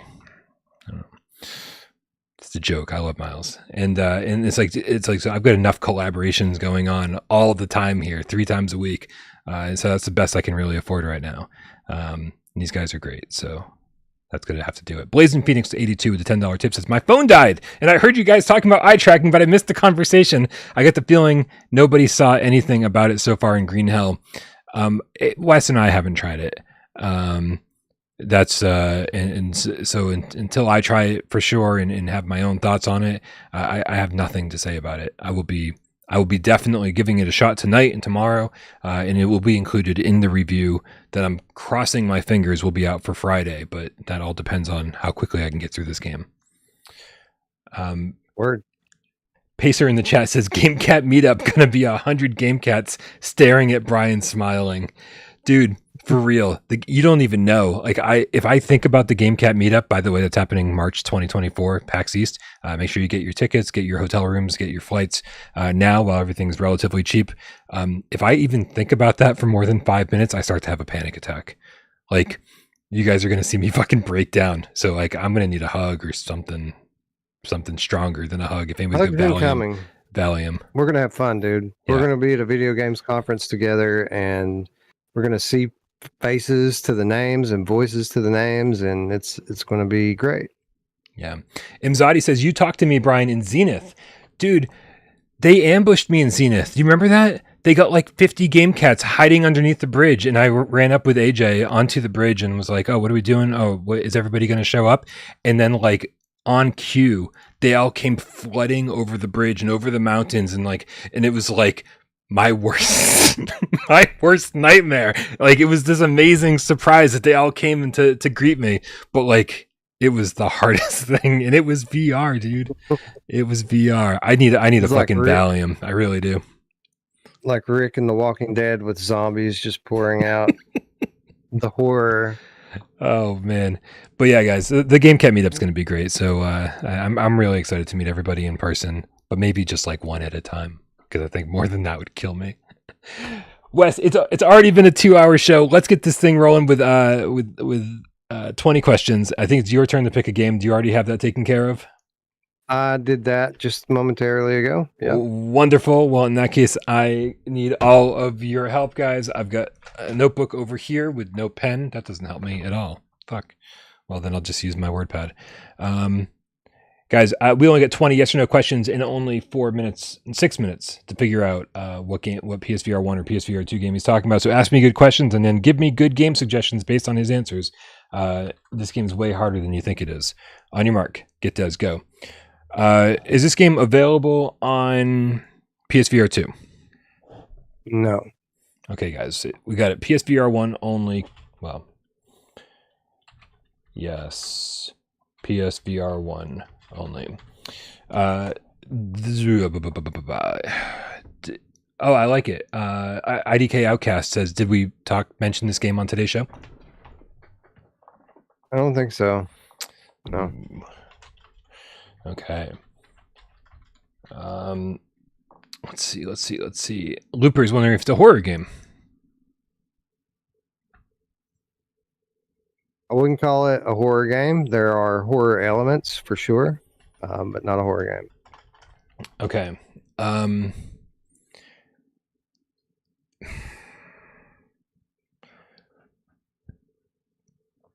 Okay. Does the horror element come from the type of enemy, meaning zombies / snowbreed / anything resembling zombies? There's some of that in there. Okay. So zombie. That's not all of the horror. That's not the only horror element, but okay. There are certainly monsters / zombies type enemies in it. Oh my.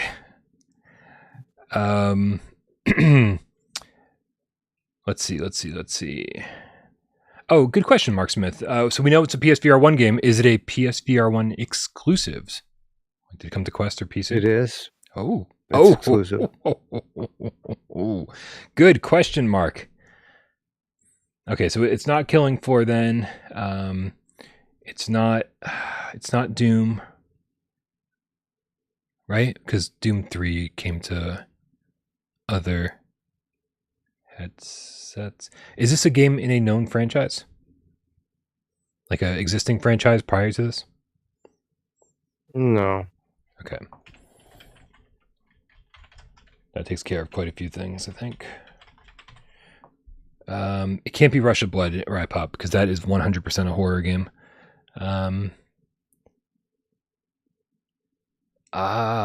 Is it? Are you mostly shooting in this game?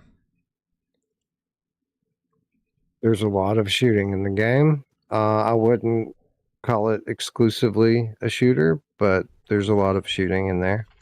Okay, which removes Brookhaven, but that's a PC game anyway. But good. Move Master Mick, who I played fucking great times the other night. We were hanging out playing some shooters together. It says Immortal Legacy, but that came to PC VR. Okay. Was this a launch title for PSVR 1? No. Okay, well, that gets rid of Here They Lie, Techno Glitch. But good guess. Is this also playable? No, Looper. Bloody Zombies was an exclusive. But let's go in that direction though. Was this also playable on the flat screen? Yes. Whoa. Okay, you guys. That's big. So a PSVR 1 exclusive that could be played flat screen that has a bunch of shooting and can also be played on the flat screen. What? Wait a minute. Did this... Are we overlooking the biggest fucking game on PSVR 1? Is this... Oh no, because I was thinking Resident Evil 7, but it's not part of an existing franchise, and that's definitely a horror game. Mm-hmm. Was this made by Firesprite by any chance? Nope. That's 10. There goes the persistence. I feel bad. I feel bad for picking this one now. It's going to be tough to get, I think. But it's 10. Okay. Let's see.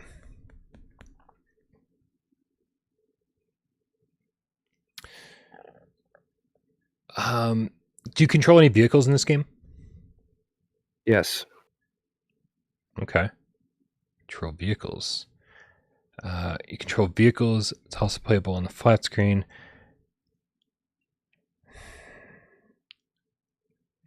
Yeah, I'll go with Rhodey's question. Can you use the aim controller?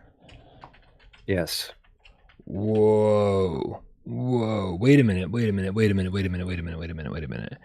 There's not that many aim games. I mean, I'm thinking, was this made by Vertigo? No. Okay, well that gets rid of Arizona. Not that was exclusive, but we're running out of time. It's not a known IP.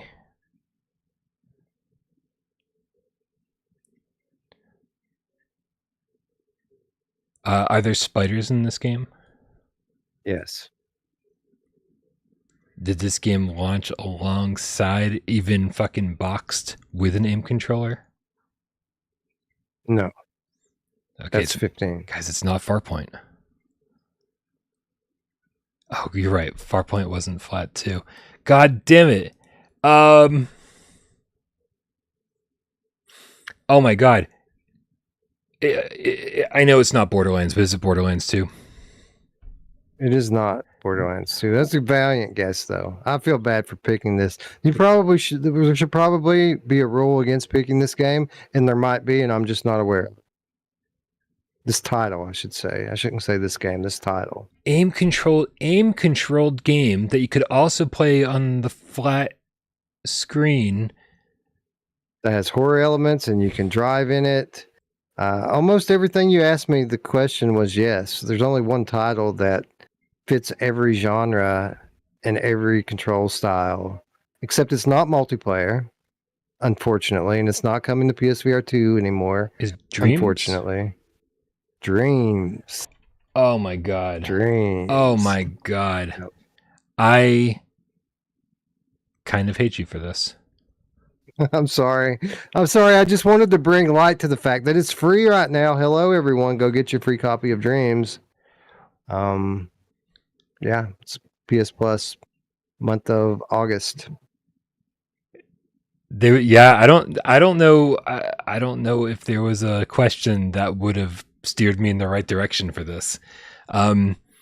People the fact that it's a flat game that supports aim controller, right? I mean, I know, right? Is the one, right? It's the one. Yeah. People were saying, people were bringing up Dread Halls, and I think that if I had said to narrow it down, is this a collection of games? You would have to have said, well, yeah, kind of. Yep. And once I found out it wasn't Dread Halls, maybe I would have been steered in the right direction. That was good, man. That was a good one. Very tricky, but also you played it very fair. Yeah, I'm sorry. I'm sorry I picked that one. You shouldn't be sorry at all. I like tricky 20 questions. It makes me think, and that's not something I'm all too familiar with. Wes, this has been a fucking crazy long show. Thank you for sticking it out with me. I love Wednesdays. I love having conversations with you. I love being able to talk about VR with you. No offense to my other two co-hosts. I love them for their own reasons as well. But West days are special days, and another special day in the books. Oh, you make me feel all fuzzy, Brian. Thank you. I enjoy our conversations as well, and I very much look forward to the upcoming conversations because the release schedule is heating up, my friend. We have 400 scary games releasing in October on PSVR2. It's going to be amazing. I can't wait. Yeah, I'm going to love it. Love it. Yep. Every day is going to have to be West Day in October. All right, you guys, make sure you go subscribe to Wes and his friends over on Virtual Strangers. The link for that is in the description below. While you're there, make sure you come join our Discord to get in on the Sunday multiplayer meetups. Don't forget that the Honor and Duty D-Day Enhanced Beta, the open beta, will be going live starting Friday, so keep an eye on the PlayStation Store Friday so you can download that and then play all weekend with us. What am I forgetting?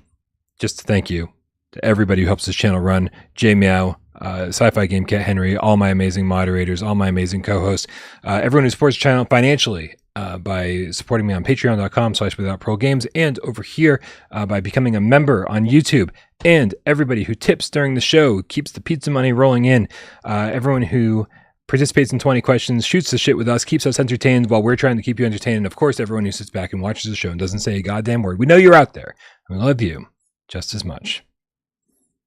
Happy West Day, Wes. Happy West Day, Brian. Let's go.